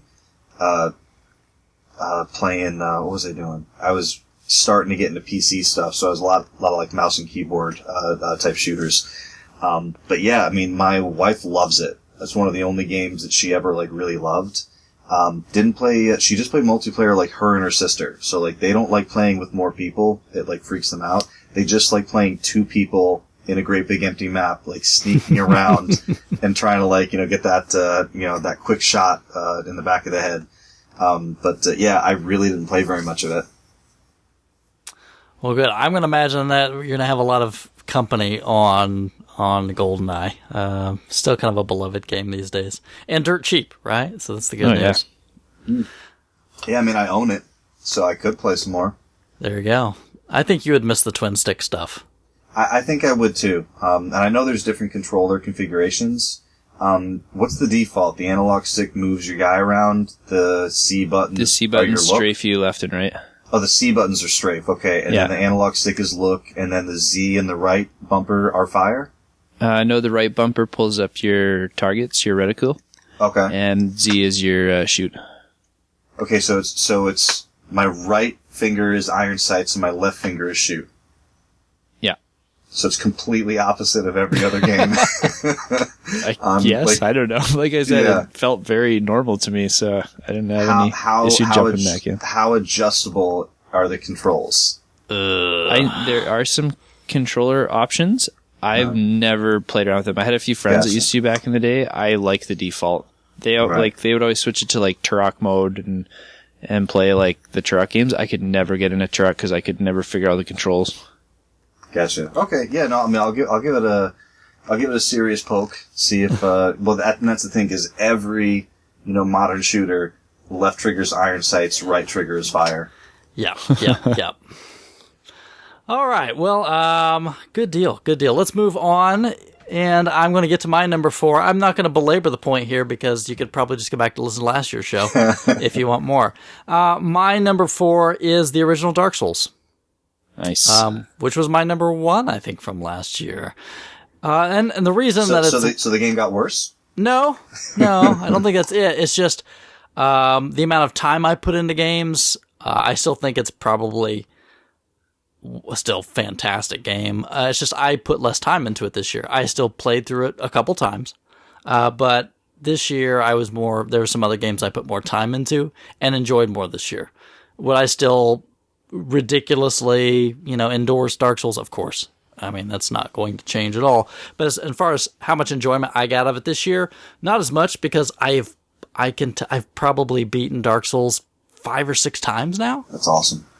So, it's like going back to Ninja Gaiden or something on the NES. It's just you want to go back and play it, but, I have invested my time in some other things. So I am not going to spend forever on Dark Souls. You can go back and listen to last year's show if you want to, and there'll be some similar things coming from me that I'll save my time for. So let me just say that Dark Souls is still ridiculously fantastic. If you've, for some reason, lived in a hole and not played it, you really owe it to yourself. I don't live in a hole. I'm gonna drag you out of that hole, Bill. Yes. So foreshadowing. I told Chris before we started recording. I fired up Dark Souls on my Xbox 360 this morning. partially to make sure that I was like, I'm pretty sure I got that like in a Games with Gold deal or something, just never actually started playing it. I do own it on 360 digitally, and I own it on PC as well, so I am going to put some time into it this weekend just to kind of like, give myself like a little bit of an intro. Might not stick with it, but I want to at least get it on my radar, so that will be coming up for me this year. Yeah, hopefully I can get with Bill. We're going to try to do a little Dark Souls 101. So that'll be fun. It'll be a lot of fun. All right, so that moves us up to number 3. So, Bill, For me, number 3. Exclusive to the Xbox One. Sunset Overdrive. Nice. Really? Absolutely. Number 3. This game is bananas good.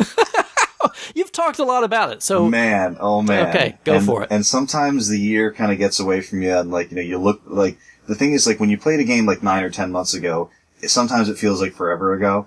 So, like, especially if you played a few things, like, in the recent, recent memory.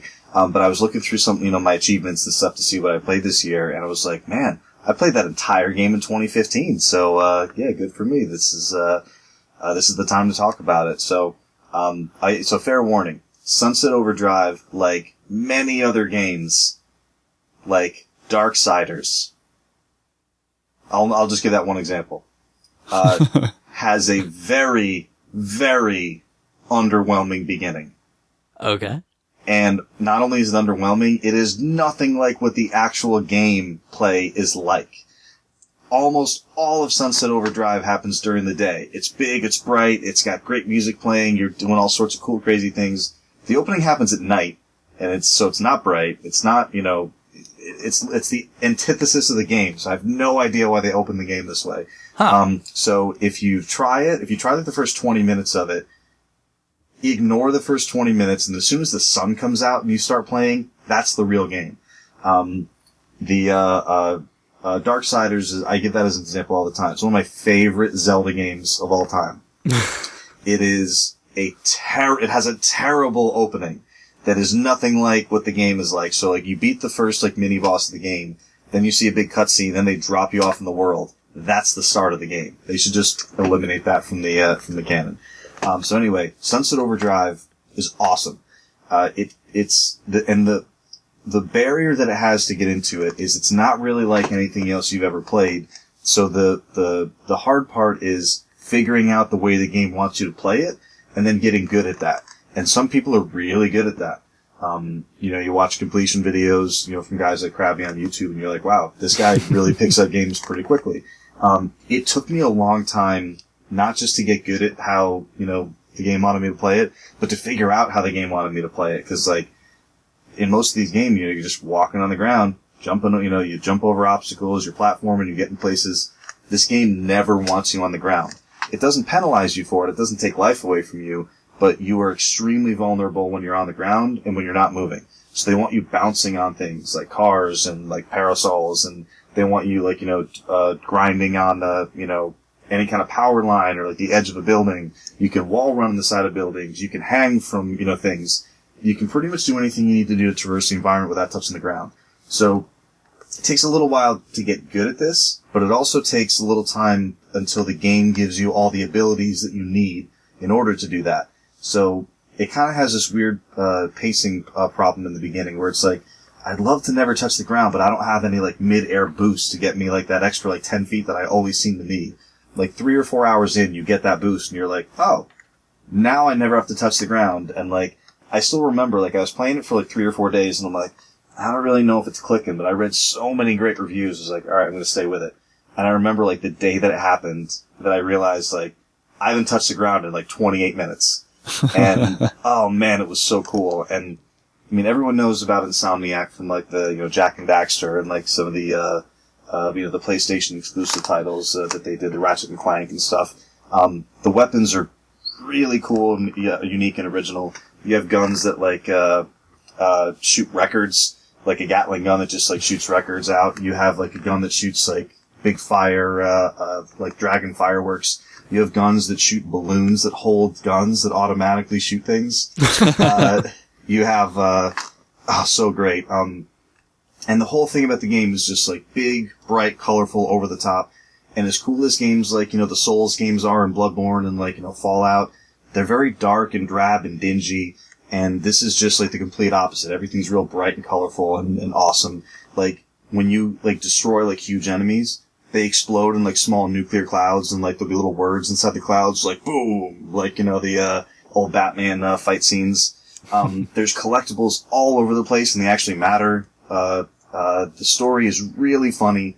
Voice acting is really, really good.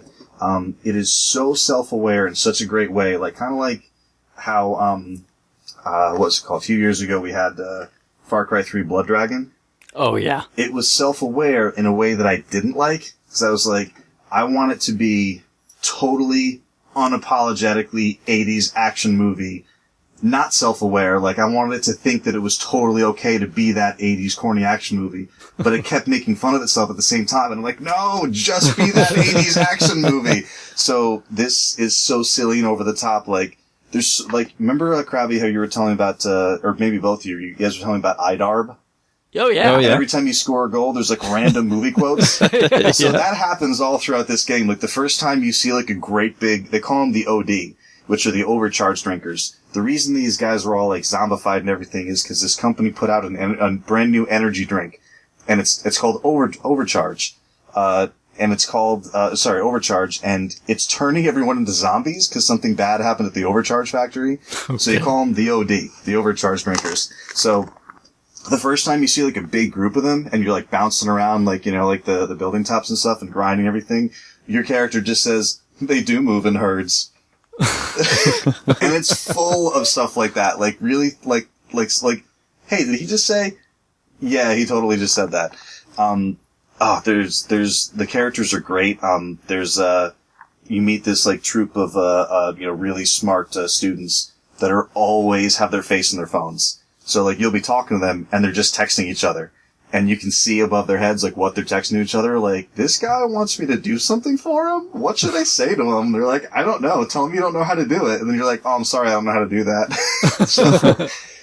So cool. There's so much humor. It's so impressive. Like from a technical standpoint, you can talk about, how good the game looks, the draw distance, like the frame rate, all that crap. But like, there's never a time when you're not just having fun no matter what you're doing. There's, the first base you have is a brewery, and you're just kind of up. So you can be upgrading your home base. You can be collecting stuff to improve your stats. There's all sorts of like little perks you can give yourself. So like, if you just want an announcer announcing all the cool stuff you do, you can have that. So like, you'll bounce on a guy and he's like, insane! And then you'll like, kill 8 other guys and he's like, who's your daddy now?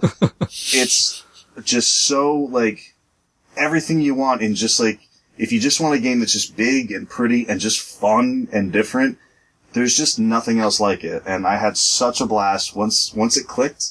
I didn't stop playing it for weeks. That's one of the games that I have picked up in anticipation of when I get an Xbox One. I am really eager to try it out. And I didn't care about any of Insomniac's other stuff. Like, none of it has clicked with me, but that one looks like just what I want. And there's like 1 or 2 more games I'm waiting for to come out, and they should come out this year, I think. Mm-hmm. Now that we're in 2016. As soon as they come out, I'm going to pick up an Xbox One, and Sunset Overdrive is like right at the top of the list to try out right away. Yeah, totally. I can't wait to hear your thoughts on it. And the disclaimer I give to everybody with the game is just what I said at the beginning. Just get through the first, 20, 30 minutes, ignore it, and then get to the point where you can traverse the environment without touching the ground, and that's where the game starts. Cool. It's pretty high up on your list there. Oh, so yeah, it's fantastic. I remember when you were playing it, you kept really talking it up. Oh man, it's one of those games that like, the games that like, when you're not playing them, you're thinking about them. Oh yeah. Oh man, it's right up there. And that's kind of that's one of my barometers for, game of the year is like, you don't want to turn it off. And as soon as you turn it off and walk away, you're like driving, your wife's talking to you, you're like, yeah, honey. And you're just thinking, oh, I wonder if I can get the shoe that's up there to touch the guy on the side. One of the ones that hit me the hardest like that years ago is Red Dead Redemption. Oh man, I was thinking about that game all the time. And this is just, same thing. Like, I remember Fallout. getting teased at work when I was playing Castlevania Symphony of the Night because I'd be daydreaming all the time. And then the sales guy would come over and pop. He's like, "What the hell are you doing?" I'm like, "I just got this mist thing, and I'm pretty sure if I backtrack to this part of the castle, I can go through the vents now." And he's like, "What the? That's not even English." That is exactly right. And then you can even poison mist yourself, so you can just mist through guys. It's so great. Not to get off track, but Symphony of the Night was so brilliant in that if you just knew the codes to do the different forms, you just had them from the beginning of the game. Oh, yeah. So good. Good stuff. All right. So yeah, number 3, Symphony of the Night. That would be a good one too, don't get me wrong. Oh yeah. There was a thing though with Sunset, man, like last holiday season, Microsoft was pushing that game hard. Yeah, and the thing is, I think they knew what they had, and I think they, that was still at a time when, they were thinking, okay, need that console, need that exclusive, need that console. Not only do they have a console It was exclusive, a big deal for Insomniac to go to Xbox too. real big. Yeah, I mean, they had a lot of success. They were never owned by Sony, and they didn't have any allegiance to them. They just only ever made games, for them. So, Yeah. for someone to kind of pry you away and also have a game like that, I think Microsoft knew what they had. I kind of trust Polygon for their reviews most of the time. Me and their reviewers kind of seem to think alike. And they were, what's the word? Their review of this game was just glowing. It was shortly after Gamergate. All that stuff broke and there was all this animosity between people and game reviewers. And I remember reading this, Justin McElroy's review of it, and he was like, it hit in the time that was really serious for us. I was not having any fun at work. People were all angry at the entire profession. I was starting to second guess, should I have, stuck with newspapers and this and that? And then this game comes out and just reaffirms everything, about why I love games and how they can just, you think you know what they are, and then something like this comes out and just completely goes in another direction and blows you away. He was talking about how when the game is teaching you how to play, you're fighting the UI of the game. The health bar is up there, and the health bar is fighting you, and you have to fight the health bar, so they know that you know what the health bar is. Funny. Oh, so great. And it's not gimmicky, it all works. So really, really, really super cool. Can't recommend it enough. The only caveat is you gotta have that Xbox One. And, not everyone And there has was a bundle for it too, a sweet white console. Yeah, the white console. Yeah. I didn't end up with the white console. I have my day one console, but I did get the Lunar White controller. Nice. Which is very pretty. But yeah, you're right. There was I think Fleech. Didn't Fleech get the Sunset bundle? I thought he did. Yeah, he might have. I think he's got it. Let's see a picture of that white system, Floyd, on the next thread that we do on RF. Cool. Yeah. Well, that highly recommended. Take us over, Krabby. Number 3. Number 3, a newer one. All right. Mario Maker. I knew this had to be on your list somewhere. This was going to be on here somewhere. I thought maybe number 1, but go for it. All right, number 3. And this is one I have not touched the collection or the creation tools at all either. Really? No, I'm just loving playing it. And part of it is because my son is really into it too. Mm. So the first time we played it, I was he's huge into Minecraft like every other kid his age. To the point where we actually had to ban Minecraft from the house for a month to he went through withdrawal for the first week. It was rough. I'm feeding, Dad. I'm feeding. Yeah.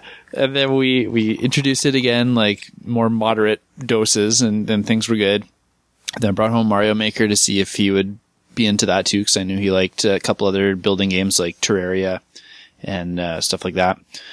He got into it right away, and he'd beat me home from school because my wife would pick him up, take him home, and then I'd come home from the store a couple hours later, and he'd be like, "Hey, Dad, you come check out this level I made?" And really, he's up to something just the way he's looking at you and talking. Uh-oh. So I'm playing it and walking through. Everything looks normal, and there's a cannon sitting there. I'm like, all right, watch out for this bullet bill. And I go to jump onto a bullet bill, but instead of a bullet bill coming out of it, it shoots ghosts. And then, oh crap, I didn't know they could do that. And then I get past the ghost cannon, and there's a Lakitu up top. I'm like, okay, watch out for the Lakitu. Oh, he's throwing Bowser Jr.'s. Every time I come home, he'd have this like new personalized hell for me for like weeks straight. It was so much fun. And then because he's spending more and more time building more complex levels now, and he's playing some of the ones online and getting ideas from them and merging them into other levels. So he's got all these really neat things happening, and some of them, like they're not just like get to the end. He'll have the levels where they play a song, or they'll have the levels where you don't move and it gets you through all these obstacles, or you'll have these like themed ones. Like he had a Christmas themed one where the whole level you're going through and it's raining clouds on you because it's like simulating snow, and all the tubes are shaped like Christmas trees. And yeah, he's been really cool to see what he's come up with this. And then when we finish all his levels, we just go online for like half an hour and try some other ones that people have made, and they're really interesting. Like some guy made a Super Meat Boy level where he recreated the few of the first levels in Super Meat Boy with the new Super Mario Bros. Mechanic, because you can slide off the walls and jump. Right. And so you had to play Super Meat Boy as Mario. It was awesome. So there is also actually Nintendo made levels built in, right? Yeah, it's got like 100 or so like built into it, which we've done a bunch of those already, but we haven't actually spent much time on those ones either. So I'm curious about this. Is there actually, I mean, is there a traditional Mario buried in there, or is it just a bunch of one-off levels? Just a bunch of one-off. It's definitely not a traditional Mario style game. Okay. Yeah. The way you described it is exactly the way Chris described it to me. I picked up a Wii and I was talking to him and he said, "You gotta get Mario Maker, dude." And he said, "My kid will just make levels and be like, Dad, okay, try and beat this one."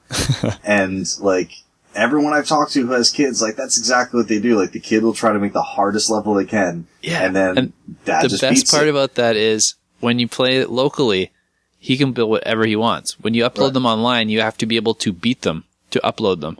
He doesn't have to be able to beat this level. So he can make things. Interesting. So sometimes I have to tell him, I'm like, you can't make this jump. You got to just move this block a little closer here. And he's like, no, you got to make that. And so I'll sit there for hours, and then I'll just figure out how to like lure a turtle over there or something. It takes like another minute or two than it should to finish the level because I got to get these enemies in place. But then they've all been doable so far in some form, even though they weren't initially how he thought you'd do them. Mm. So he could potentially make unbeatable levels, though? No, like people have found this really stupid trick where you can just throw some invisible blocks at the front of the level, and then you can know where to jump and avoid the whole level by running over top of it or something. And nobody playing it knows there's an invisible block there. So they have to play this hell of a level that you've made for them, even though you just ran across the top. Oh, that's not good. Yeah. I mean, people on the internet will break something if you hand it to them. Well, speaking of which, I mean, I'll let you keep going, but I just read that somebody has made Super Mario Remaker for PC, and it's supposed to be better than working on it. They has the other Nintendo options, yeah. Nintendo's been adding a little bit of stuff. Like they have it set up so you have to use every single item in the creation tool a minimum amount of times, like 5 times or something, and then it unlocks another row of items that you can use to make levels. And then once you've unlocked all those, they've done one update where they added like checkpoints and different characters and the ability to go from mushroom to flower instead of just jumping right to flower and stuff like that. So they're still adding more stuff, and they've got like this phone app that just came out so that you can search online levels better because the search that's built into the game isn't very good. So I was just thinking, though, I was like, so Bill, you don't even need to buy Mario Maker. Just go download this Mario Remaker now before Nintendo takes it down. I know, right? I mean, it's one of those things that, like, you know, the way everyone describes it to me, I'm like, oh, I would so love that, but I really don't feel like it's the kind of thing that I would just sit on my own and just download rando levels or like make them. I'd really want it to be like, give your kid like 2, maybe 3 more years. I know, like with my kid. It'd be perfect. I know, and then I got 2 of them, so the older one can teach the younger one. Like, no, this is how you make that. Yeah. Now, let me play devil's advocate for a minute, because we've got, listeners that don't have kids. Do you think if you didn't have your son to play this with, it would be as high? Not as high, no. It might eke in like a top 5. Like, I've got a couple full-grown friends who have been throwing levels at me too. Okay. And especially right when it came out, it would have been like a who can beat this first kind of challenge, and we just pass it off every time someone died. But I don't think it would have had the lasting appeal if I didn't have my kid here making levels and getting super excited about it. And every time we get like a new amiibo, you can put it on the game and you can use that character in the game. So you can make a Samus level or a Mega Man level or a Earthbound level or whatever you want. And so he keeps theming things after new amiibos that keep popping up at home. And he's well supplied at your house, right? He is well supplied. So some Mega Man levels, you get some Mega Man in there? Yeah. You can do like random mushrooms too. So you hit the mushroom and it just turns you into one of the amiibos that you've tapped at some point. Ah, okay. All and right. you can turn them into like a Mario trampoline or like a item block, or they don't always have to be characters too. Now let me ask, because when I saw this concept, I'm like, great concept. But immediately the first thing that came to my mind is, I don't really care too much for this. I want Mega Man Maker. I would be totally up for that too. I don't think Capcom's going to do that for us. I don't think they will, but that is what I want to play. I want to play Mega Man Maker. Maybe if 8-bit Mighty Number 9 does well enough, they'll make a Mighty Number 9 Maker and they'll just skin it Mega Man. Maybe. Well, I mean, Legacy Collection is doing pretty well and the physical's coming out, so I'm looking forward to Gold Mega Man amiibo with that collector's edition. I don't think I'm going to get that one. It's gold though. I think I'm going to probably go with a console version, but yeah. So, Super Mario Maker. Anything else, or does that feel pretty good about that? I feel pretty good about that, yeah. I think most people know what it is, and there's really nothing to it that you don't expect.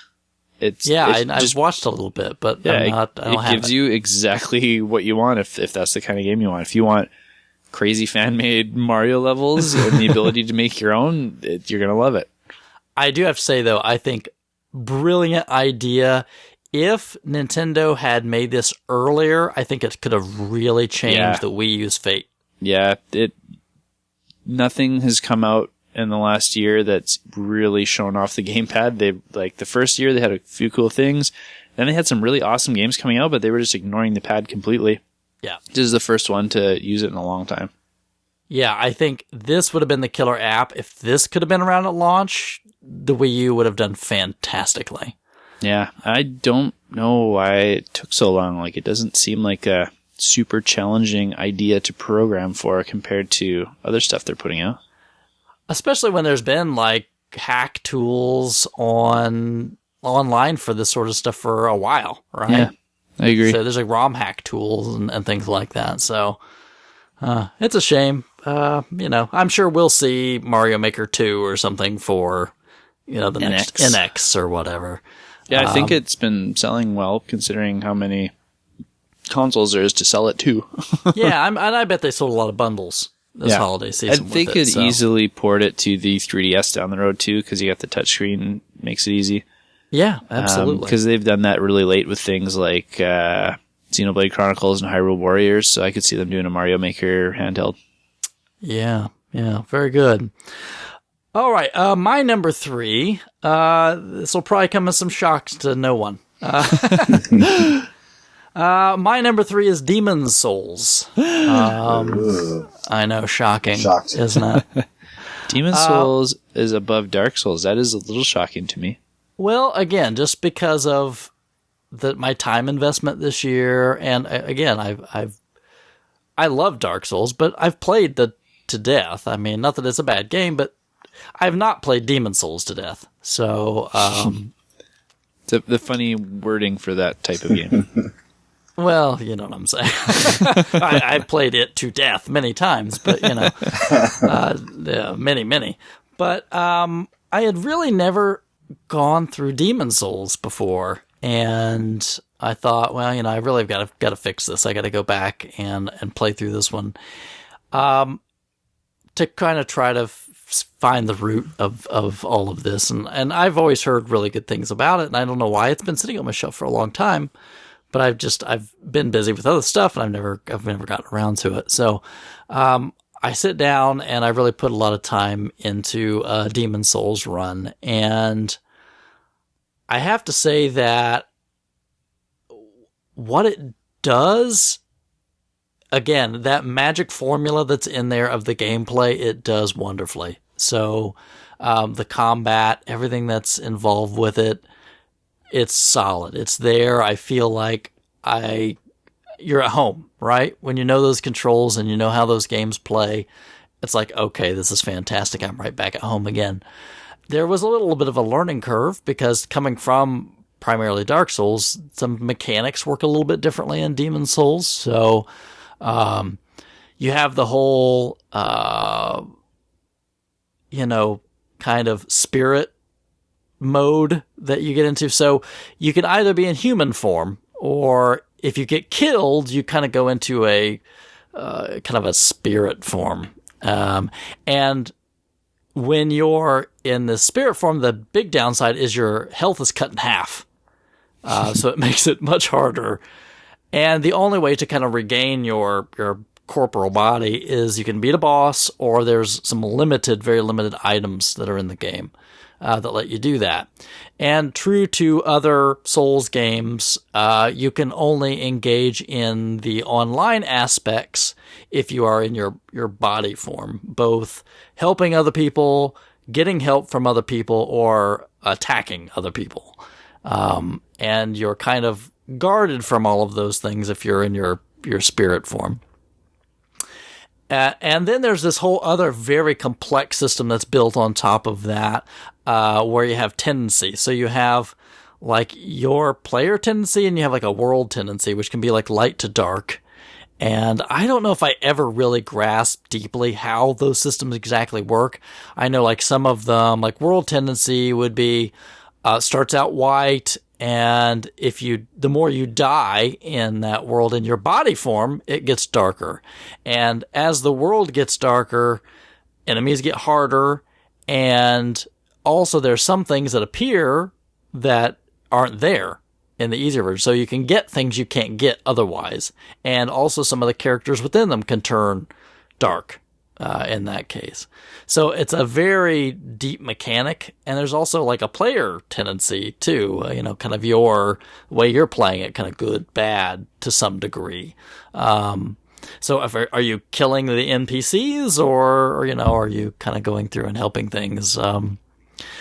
But again, like most Souls games, that's not a heavy part of that. It's not the characters themselves, but you have one central hub, which is kind of different again from the first Dark Souls. But I'll talk more. We'll hear about some other stuff later that'll make more sense. But the thing I think that's such a big lasting piece of this is that Demon Souls is an old game. I think, I don't know the exact year. I want to say like 2009 or something like that when it came out. Man. And Atlas, when they put it out, had originally only said they were going to keep the online servers up like for maybe a year or something. But it's been such a popular game to go back to that they've just kept the online servers running. And their kind of thing now is like, we'll just keep them running as long as it's a popular game. Yeah. And that's a big deal because it still gets a lot of play. Those guys at Atlas are good guys. They're pretty good guys, right? But again, it's got kind of the same. It's not as developed as Dark Souls. There's not as many options. There's basically, if you want magic, there's really just kind of one flavor of magic to use. And then, of course, there's a big variety of melee weapons or bows or things like that you can use, ranged weapons. And again, you have your base stats, and you can kind of build your character the way you want based on how you want to play the game. And the worlds are much smaller, and they're compartmentalized. So from this main hub called the Nexus, you can venture out into each one of the worlds. And they're not huge, but they're challenging in their own ways, and eventually they have stages to them. So you have kind of bosses you have to beat to get to the next area in that stage, and eventually there's a main boss in that level that you have to beat to kind of clear that world. And once you clear all the worlds, then you're ready for the end of the game. And the overall premise of the story is that there's this great evil that's been brought back into the world. Men were looking for magic and things, and to do that, they've resurrected this great evil. And that great evil basically is released these demons, and these demons feed on the souls of men. And these demons are what you have to kind of go and handle. And it's this darkness that's kind of surrounded the land. And again, like most Souls games, at the end you kind of have a choice about how you want to take the ending. So, I mean, it's to some degree you have some agency there. And again, you're just like back to that really good, same basic gameplay hooks that are there for all of those Souls or Bloodborne games. That's, again, you can see how it evolved and it got better, but even just Demon Souls, where it's at that first level of things, is still a really fantastic game to play, and I really enjoyed it. Solid. Yeah, pretty high praise Solid pick. for a game of yesteryear. Yeah, and not expensive game. If you go find it on PS3, it's the only console it came out on, and they did a greatest hit. So easy to find. I'd highly recommend it. Of everyone that I know, too, I would trust your judgment on any games in this series more than anyone else. Yeah, you know them way better than anyone else I've talked to. Yeah, I'll probably do another Demon Souls run at some point in time. I did a magic user build on this one, so I'll probably do a melee build at some point in time. But I got some other stuff to get to before then. Have you played Demon Souls at all? I have. I didn't finish it, but I did put in probably about 10 hours. Oh, okay. So you just kind of scratched the surface, maybe got to the first boss or something? Yeah. Yeah. Did it clean your clock, or did you get past it? No, it worked me over pretty good. Yeah. I think it's much more challenging, but a lot of the times, just like the rest of these games, learning the bosses and how to work around them and deal with their attacks is a huge part of the game. And you get a big satisfaction every time you figure one out. Because they don't take it easy on you, but once you get it, you get it. Yeah. And you can always bring in help if you need to, which is a big thing. Or you can just, the way I played it, I didn't use any summons or anything else. I just played the game straight myself, without any help, because that's the way to experience it right offhand. Yeah. All right, Bill, we are at number 2. You are at number 2. This is going to be a big surprise to everybody. Oh, okay. So this is a game that I wasn't expecting to be on my list until just the past couple of weeks. Uh-oh. And the reason it's on my list is because, similar to you going back to Demon Souls, and it's something you know, even though it's a little bit older, it's something that holds up very well. In this case, this is one that I have played before. I repurchased it this year to play with some people who had never played it before, and was surprised to find out how fresh it still feels. Even with a lot of hours, relatively a lot of hours put into it. I'm giving the number 2 spot to Borderlands 2. You are a huge Borderlands fan. I gotta tell you, it's one of those things where, sometimes you get this feeling where, you finish a game, and then it goes in the shelf, and it's like, alright, I'm done with that game. I've played that. And then, you move on to the next thing. And I get that same feeling with Borderlands. I played it to death. I got a character up in, max level.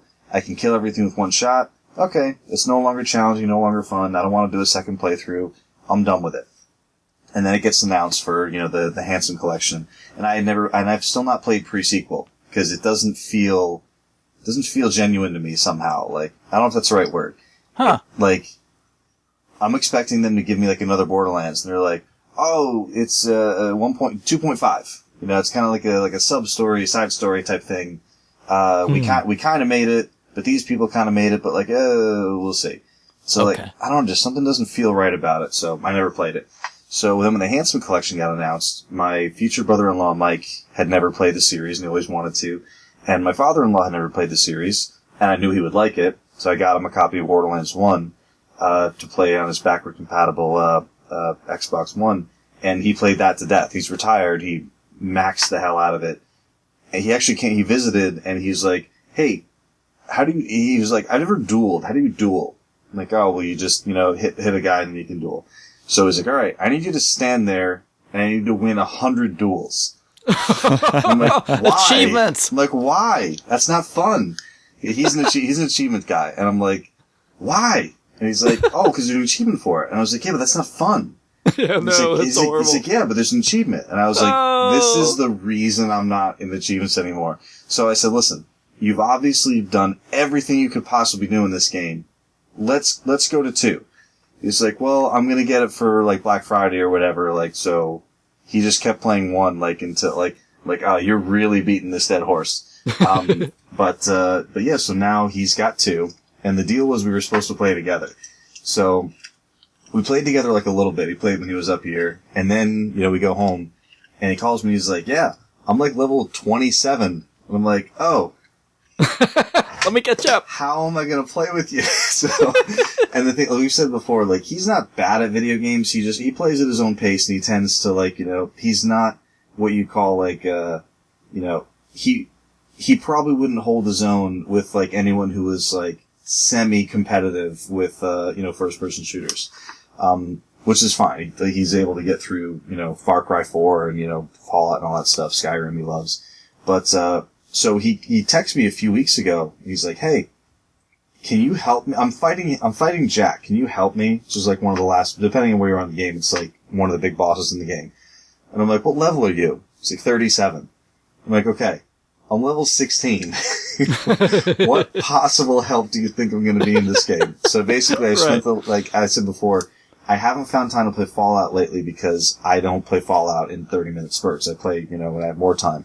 So if I have 5 minutes to play something, it's usually okay. I'll flip on Borderlands, I'll complete one little side quest and then done. You can make progress that way. And something that really came back to me very quickly was Borderlands 2. I mean, granted, it's the Handsome Collection, so it's got all the content and everything included with it, is absolutely enormous. We talked, you say that with Fallout 4, how much content there is. There's a ton of content in Borderlands 2 already. Now, I haven't even got to the DLC stuff yet. The DLC is all very good. It's all very big. It's all very, very funny. And it's full of all these little side quests that just don't feel tacked on. They feel somehow meaningful. I'm in the middle of this the clan war between the Zaffords and the Hodunks, which should be really offensive, but it's not somehow because it's Borderlands. And at first, I'm with the Zaffords because Irish and I'm going to help them out. And they got these, the stereotypical, accent. But then I go to the Hodunks. Now the Hodunks want me to work for them. But the best part is you can't understand the leader of the Hodunks because he's just talking and he's playing his banjo, while he says that. So. Of course. You got a pretty mouth. Oh man. Everything. And he's got no mouth, just his really finely done mustache just shakes a little bit when he talks. And I mean, besides the theme, the art style, the voice acting, the story, the billion guns, I mean, we've all kind of heard it before, but it's really kind of astounding how great everything all really fits together and how well it holds up. I never go back and play enormous games again. As much as I love Skyrim, Fallout 4 is cool, but it's kind of affirmed my belief that Skyrim's probably my favorite game of all time. As much as I love Skyrim, I don't think I would ever just go back and start a, level 1 character in it. I don't have any interest in playing that same experience again. I like the experience I had. With Borderlands, I thought the same thing. And then I started a new playthrough, and I'm like, oh my god, it's so cool still. So, not to, like you said, not to belabor, too much with an old game.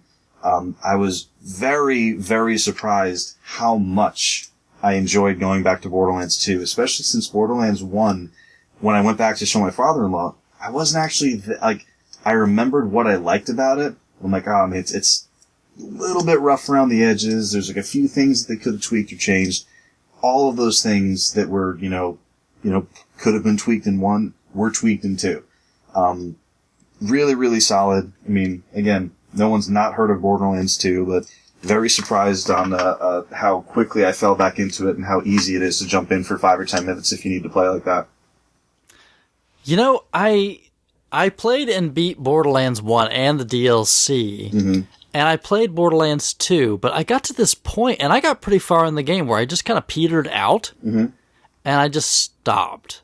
And I don't know why. I don't know why. But I guess it just kind of lost it for me. Do you know what I mean? Yeah, I mean, that's definitely happened to me in games that I really enjoyed, and I'm still trying to figure, like, I can't tell you why. I don't know. I've had those conversations with people where I'm like, oh yeah, I started that game, I got 38 hours into it, and I don't know what happened, but I did not play it again. Yeah. And my theory for a long time was like, and then when I go back and really look at what happened, I'm like, oh, this other game came out and I really wanted it, you know? So it's almost always another game comes into the mix. So, you know, one of my big things now is if I start a game that I really like, as tempting as that shiny new game might be, gotta finish that old jam first. So I'm trying to be real careful about what I start. But the other thing about it is I'm having an okay time with it playing it by myself.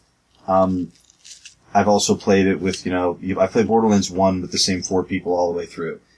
Not only is it night and day different with more people, it's a way better game with more people. So on Borderlands 2, the last time I played through it, since I could never get my group of people on at the same time that I was on, I just opened my game up to random people. And sometimes it takes like a couple of, you know, people dropping in and out before you get like a really good, you know, group of people going. But once you do, it's like, oh, everything just clicks. Everyone just knows what they're doing.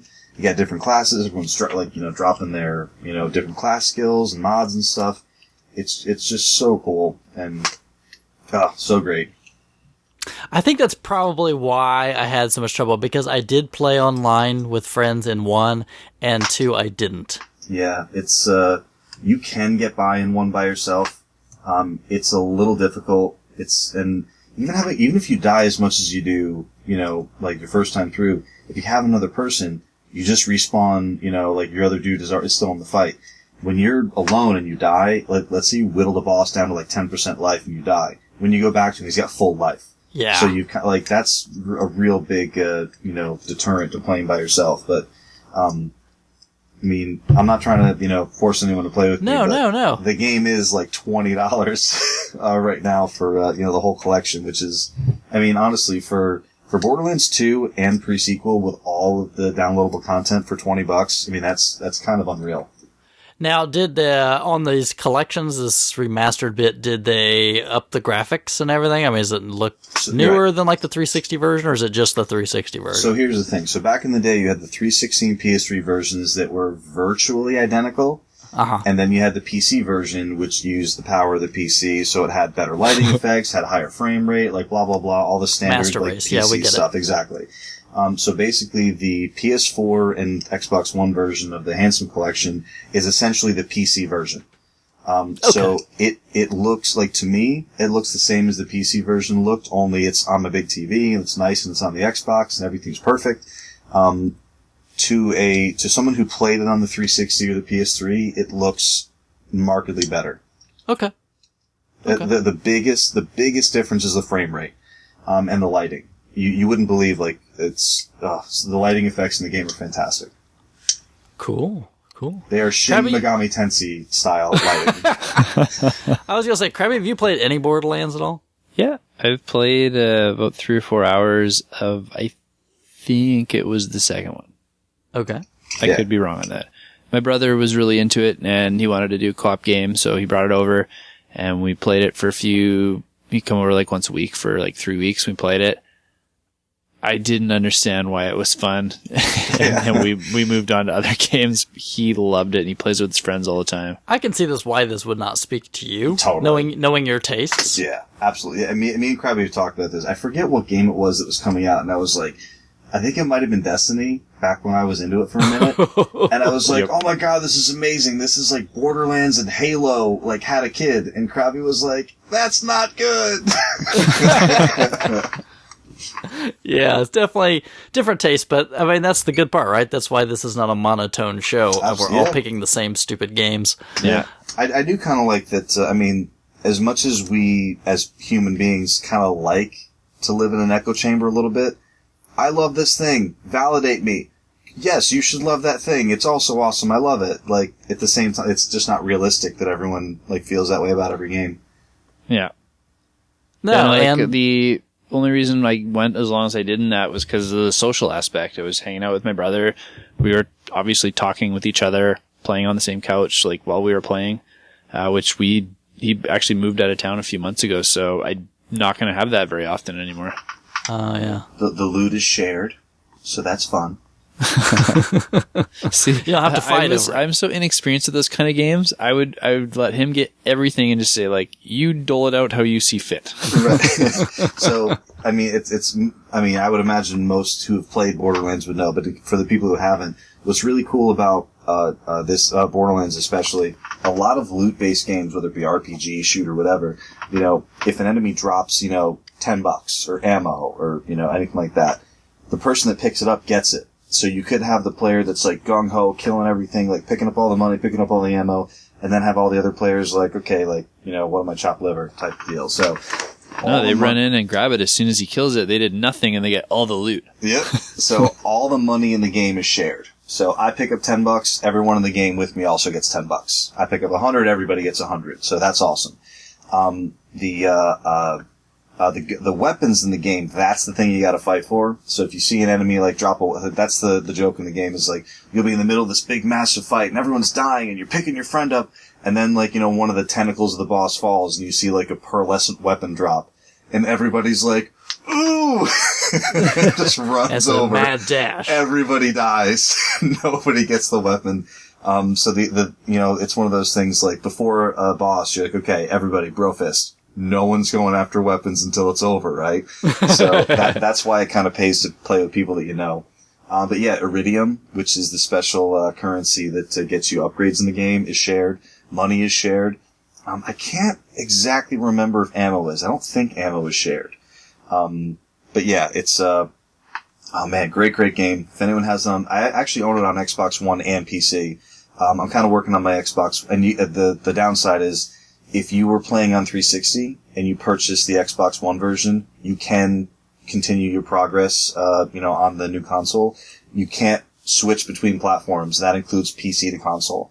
So, I was not able to take my, like, you know, 80 plus hours worth of progress in Borderlands 2 and bring it to the home.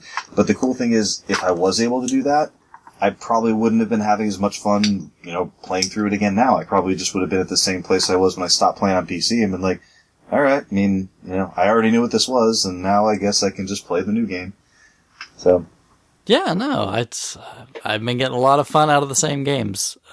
So there's a lot to be said for that. If they have that replayability built in, I mean, it's huge. Totes, yeah. I mean, it's the way I don't know if you guys organize your games in a certain way. In my Steam library, I create a tag for completed games, and it used to be the games that I just ignore because I'm like, okay, I've already completed those. But now I kind of go back to that, you know, group, and I'm like, oh man, Bastion is so freaking great. Let me just play that again for a half hour. You know, I'm like, maybe that's why I'm not playing as many newer games, because I really do go back and just play tiny snips of games that I used to really love. Yeah, well, I mean, that's the thing. It's a hobby. It should be fun, yeah. Right? It shouldn't be a chore. Okay. Krabby, number 2. My number 2 is Shovel Knight. I was so hoping that this would be on your list. I'm a little shocked it's not number 1, but let's hear it. Way back when, shortly after it first came out, my same buddy that I've been playing through Nocturne with, we used to play, the first time I ever went to his house, we played Mega Man 3 and bonded instantly. Bros for life after that. And then we decided to go through all the Mega Man games and all the X games. And one of his other friends would pop in from time to time, and he was decent at Mega Man. He'd join us, and we'd had a good time. And we all knew the games well enough that we would compete, and we'd like purposely lose lives so that when we gave the controller over after we beat the level, that guy would only have 1 life, and he'd have to do it, or he'd have to pass the controller, or we'd use all the E-tanks so he couldn't have them, or be jerks to each other and have a good time. And so we'd done all the Mega Man stuff, and we're sitting there looking through the online store because he wanted to download something new to play. And we're like, yeah, let's try Shovel Knight. We've heard it's good and it's kind of retro. And we were supposed to be done at like 10 o'clock that night. And none of us wanted to leave. And everyone had to work at like 8 the next morning. And we left his place at like 3 or 4 a.m. because we could not leave until we finished it. Wow. So we finished it in one sitting. Wow. Had the best time. And then he had it on his system, so I didn't have a way to play it at home anymore. But then the physical copies just came out not too long ago. So I grabbed 2, one to keep sealed and one to play. And it's instantly loving it again. And my kid started watching me play it and he wanted to join in. So he started playing and he was doing really good. So we've been passing the controller back and forth and we finished Shovel Knight. And on the physical one, you get the DLC too. So then we started playing Plague Knight, which was amazing. I like it at first glance. I just thought it was a reskin of the game where you play as one of the bosses. But they've totally changed the mechanics of the game. They've changed the level design a little bit, but they're basically the same levels. But the way Plague Knight works is you can switch the type of bomb you throw, the fuse you throw, and the type of explosion it does. So as you go through the game and you're buying new weapons through all this money you find to use for research for new bombs, you can have like dozens of different combinations of weapon that you can use for this game. So we've been playing through that again, and we beat that. And then even after that was done, there's all these like in-game achievements you can do for beating it in a certain amount of time, beating it with certain weapons. They've got challenges and stuff. So I didn't realize it because it's a relatively short game, but I was looking at my total time between the like 6 different files I've got going now. I've put like 40 hours into Shovel Knight just at home trying to do all these achievements and playing through it. Now my son started his own file and he started playing them when I'm not there. And we're comparing like strategies on certain challenges and stuff. And it's so good. And the first time we played it with the 3 of us that are all at least 30 and all grew up on these old Nintendo games, we'd be playing it and we'd just stop and like pause it and be like, oh, that was so Mega Man. And then we'd play another 20 minutes. And, oh, that was so DuckTales. Oh, that was so Castlevania. Like, oh, there's the Ninja Gaiden. And like, you could just see all the influences while you were playing it from these old games that we loved. And it was so fun to share that with other people that knew what the references were. Wow. So I'm curious, what platform are you playing this on? Wii U. Okay. So there's achievements even in the Wii U version. Yep. There is, and there's a Shovel Knight amiibo announced for the Wii U version. Of course there is. Why wouldn't there be? They want your money. They will have it. I've not played, because I want to get the physical version, and super cheap. I'm going to get it. I mean, don't get me wrong. But it's just this is the stuff I've got to play right now. So yeah, I don't need the physical version. I actually really, really want to play this. I was hoping that the Steam's holiday sale would have this game at a lower price. It didn't knock very much off it. It is worth whatever price they're asking. I don't even know what they have it for. They're asking $10. That is $10 whole dollars. That's a deal. It's I know, but the thing, when you're looking at Steam sales, if it's not like 75 or 80% off, you're like, oh, they're going to have a sale like next week and it's going to be 80% off. But that's a whole nother week of not playing Shovel Knight. That is true. But he could be playing Dark Souls, so. Yeah. That's the thing. Like, there's, if there was a shortage of games to play, here's the $10. But like, yeah. If I were to pay the $10 and then not play it for 4 months and then be like, well, that was a waste. So yeah, I really, really want to play it. And the thing is, I feel like it's going to frustrate me because I'm not as good at the Mega Man games as I would like to be. It's not challenging to be challenging. Like it's very doable, and they give you these relics, which are basically like your Mega Man power-ups. Mm-hmm. And really early on, you get one called Phasing Locket, and it literally makes you like ethereal, like invisible, and you can walk on spikes, and you walk through bad guys. And you get it so early in the game, you can abuse it to get past all sorts of tricky parts in the game. But it's got like a Super Mario 3 overworld map. Okay. And it saves whenever you beat a level. So it's one of those games where like, I got 10 minutes, I'll try and beat these little levels, because the levels, if you run right through them, maybe like 2-3 minutes long. They're not long levels. And as soon as you beat one, it auto saves, and then you can start from exactly where you left last time, kind of thing. Nice. So, difficulty-wise, what would you compare it to? I would compare it to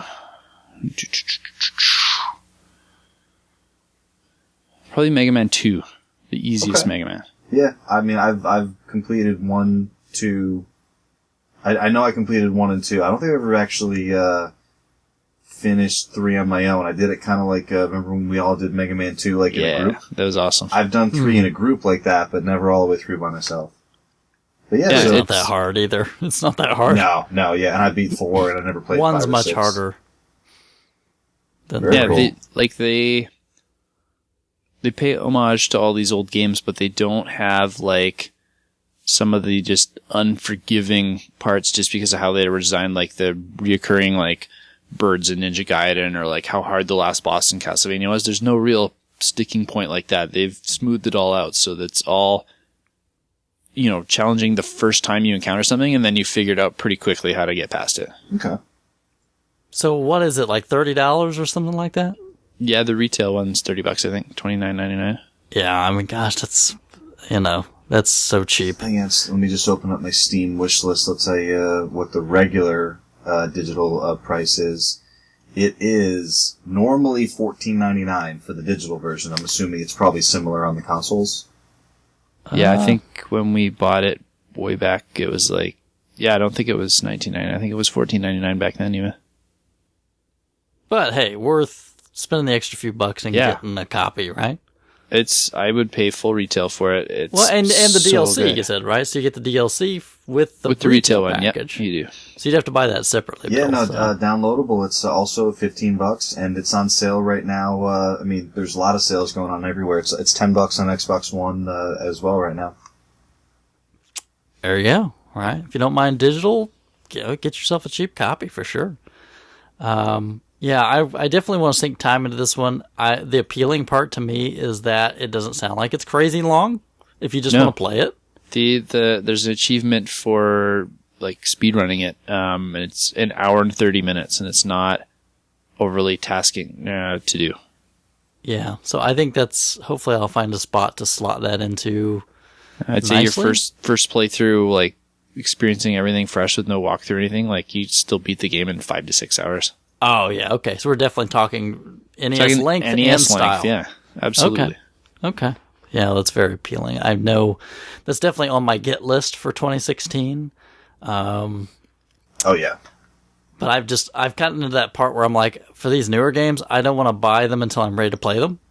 Yeah. So I will get it. I'm just not sure. I'm just trying to think in my head what platform I want to get it for. I'm pretty sure it came out for almost everything. Like there's 3DS, Wii U, Xbox One, PS4. I'm thinking probably Xbox just because I like the controller best.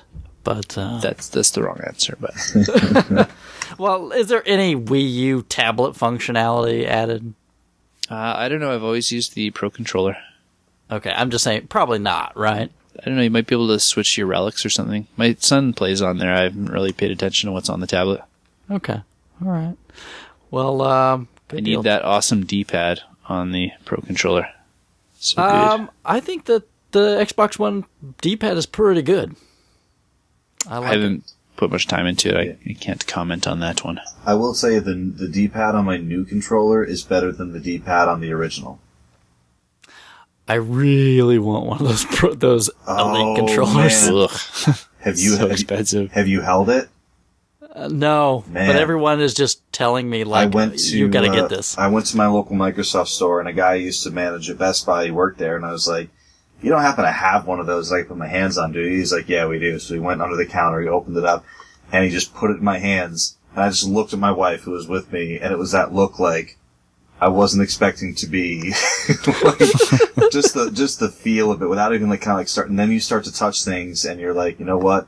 Yeah, it's really expensive. And they put every dollar of that into this controller. It feels like nothing I've ever felt before. I don't know if I'll ever own one, because it really is expensive. It is expensive. It feels ridiculous in your hand. Like, just the feel of it. But when you think about how many hours you use a device like that, Yeah, that sounds like my mattress salesman. I was like, yeah, $3,000's a lot for a bed. And he's like, it's the thing that you buy in your life that you're going to use the most. And I was like, oh. You got me. Yep. He's like, here's well, the my thing. back does always hurt. Do you know what Microsoft could do to sell me one instantly? Just But promise. you use your big points. Yeah. Well, there you go. Just promise me that I could use it on the next console. Yeah, I mean, that'd be a cool thing. I don't even know if they know that. They control that. They could do that. I mean, Yeah. they could. I don't know if they want to tie their own hands. Like, I'm with you. Like, I see where you're going with this. Yeah, if I know it's a 10-year controller, Right. easy, right? Yeah. Easy. And the thing is, I said to Will, the guy who was working there, I was like, you know what? I was like, I don't want to be that guy. I don't want to be that complainer. But $150 and I don't get a rechargeable battery because it comes with double A's. And he's like, yeah, you are being that guy right now. And like, same thing. He did the salesman thing again. He's like, do you want them to put all that money into the controller, or did you want them to put like 130 of it into the controller and the last 20 be a battery? I'm like, no, I gotcha. I mean, I have batteries, so it's not the end of the world. But I'm going to be the guy that says, I've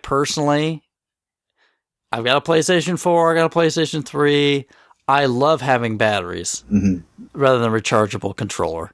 Because when my PS3, PS4 controller is low, guess what? I'm done playing. Right. When my 360 or Xbox One controller, I just pop a couple out of the recharger, swap them out, I keep playing. Yeah, I'm dealing with that right now because I haven't played 360 in forever. So now that I'm firing it back up to play Dark Souls, or actually like to play my Steam Link because it's compatible with the old 360 controllers, I'm finding none of my rechargeable 360 controller batteries can hold a charge anymore. So Yeah, now, they've got like a 2 to 3 year like shelf life typically. Man, no, and the thing is, I'm dumb, and I threw out the little AA battery pack thingies. Oh. So I was like, I'm never going to need those. Yeah, We yeah. order like 3 dozen of them a month at the store because people always do the same thing. Yeah. So I just actually use rechargeable energizers, and those things last forever. Yeah, my wife's been buying the Amazon rechargeable batteries every time we need new batteries because they come charged. Yeah. And then when they die, we don't have a charger yet, but she's like, well, we'll get a whole bunch, we'll get a bunch of batteries and then like we'll get a charger eventually and then we'll just recharge them. So I think that's the direction we're going to go to. I mean, I've had some of these Energizer rechargeables years, and they keep recharging. Yeah. We have a Costco right across the street from the store, so we just buy huge packs of like 50 batteries at once, and they're so cheap that we just buy the disposable ones. Yeah. But seriously, PlayStation, stop putting built-in battery packs in your controllers. Stop it. I've got more, like, I only ever needed 2 PlayStation controllers. I don't need more than that, but we have 3 so that I can always have 2 plugged in. So that as soon as I come and play, the one that's sitting on the table, I plug it in, don't even try it to see what's on it, and I use one of the other ones that's been there for the last like 2 days kind of thing. Yeah, that's okay. I'm being that guy. But anyway. All right. Getting back. So is it me now? For me now, That's for number you, two? number 2, Chris, yeah. Okay, number 2. Number 2 for me is going to be Bloodborne. 3 Soul games in a row. Wow. It's going to be Bloodborne. Tell us how you on really feel about the PlayStation series. 4. I'm really going to tell you that this almost was a clean sweep sort of list. But anyway, we'll get there. We'll get there. I know what number 1 is now. You probably do. You can probably guess what number 5 was almost. But anyway, Bloodborne. Was it Dark Souls on a different platform? No, but it's ish. We'll just say that. We'll get to my honorable mentions. The Bloodborne, the only reason I bought a PlayStation 4 and the only game I own for PlayStation 4, Bloodborne takes everything that was Dark Souls and speeds it up. Where Dark Souls is a very methodical game, and not in a bad way, but it's a thinking game. You have to really kind of have an idea of what you're doing. It's one of those games where if you charge in, like, you're dead. Just forget about it. I mean, I don't care if it's like these starting enemies. You're dead. Just forget it. But Bloodborne takes the formula and says, this is what we're going to do. We're going to make it where if you take damage, but you inflict damage quickly enough on your enemy, you'll regain the health you've lost. So what happens is when you take damage, part of your bar stays like red. And when you hit any other enemy while it's in that state, you will gain back some life. Potentially back all of your life that you just lost. So it really encourages you to get into the fray and just keep fighting. And not to be defensive, which Dark Souls can be, doesn't have to be, but can be a very defensive game because it does reward you for really kind of being careful and thinking your way through the game. And where Bloodborne is a little bit more of that, get in there and mix it up and go for it. And the systems they put together, you don't use a shield. Like Dark Souls, you don't have to use shields, but defending is a big key. And in Bloodborne, they give you a shield almost as a joke. It's an item that you get pretty early in the game, but it's like this piece of crap wooden shield that it's basically a joke, like saying you don't want to use this. But that's it. Through that regain system, they've taken and turned it kind of on its head to make it very offensive. And so that's it. Whereas with Dark Souls, when you're in trouble, you want to back up and get to a place of safety and kind of recoup you and rebuild and go back at it again. Bloodborne is like, no, go. Just, you can do it. You can get them. And it also creates a lot of those situations where in Dark Souls or any of these games, you get those enemies down where they're just about to die, but you're afraid, like, man, if I don't get him, it's going to be me or him. We're both down to the wire. And there's so many of those situations where, like, do I go for it? And this gives you another reason just to go for it, right? Because you can get some health back, and maybe that sets you up as you're going on. Or maybe I should jump into that fray of enemies because they're weak, but by hitting a bunch of them, I can get a lot of my health back that I just lost. It also really kind of changes things up, I think, differently. I don't know if I would say good, bad, but whereas the Souls games are known for this huge variety of magic and weapons that you can choose from, which gives it, to me, a gigantic amount of replayability, Bloodborne's like, no, we're really going to distill it down to less weapons that have a lot more versatility to them. And so you don't find as many and you don't have as many options to check them out, but they each have their own kind of niche where they fit and they have a lot of versatility to them. So you tend to find one or two that really fit the way you like to play and you kind of stick with them. I'm going to guess that this might be in somebody else's list, so I'm not going to spend forever. Am I maybe on the right trail, Krabby? Possibly. Okay, so I'm not going to spend forever about this because I think we're going to talk. No, please do. It. Like I don't want to talk about the gameplay, so elaborate as much as you want on that aspect of the game. Because to me, that's what these games are all about, and that's what draws me in. Is because the gameplay is so ridiculously solid. And it's so well built, and the scenarios that it puts you in are so well thought out. I don't think there's probably any encounters in these games at all that are just kind of like, throw some guys in there, let them fight.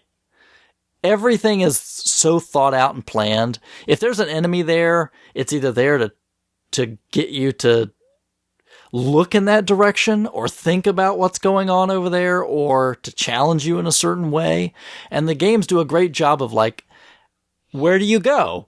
Well, we're going to put maybe a hint of something over here, or there's an enemy over there. They don't have to put some big sign or line that says, go here, dummy. You see a bad guy over there. Oh, let me go over there and get him. And it leads you, or there's an item over there. And it naturally takes you through the levels and how they're designed. And that's the thing too about these Dark Souls, Demon Souls, Bloodborne.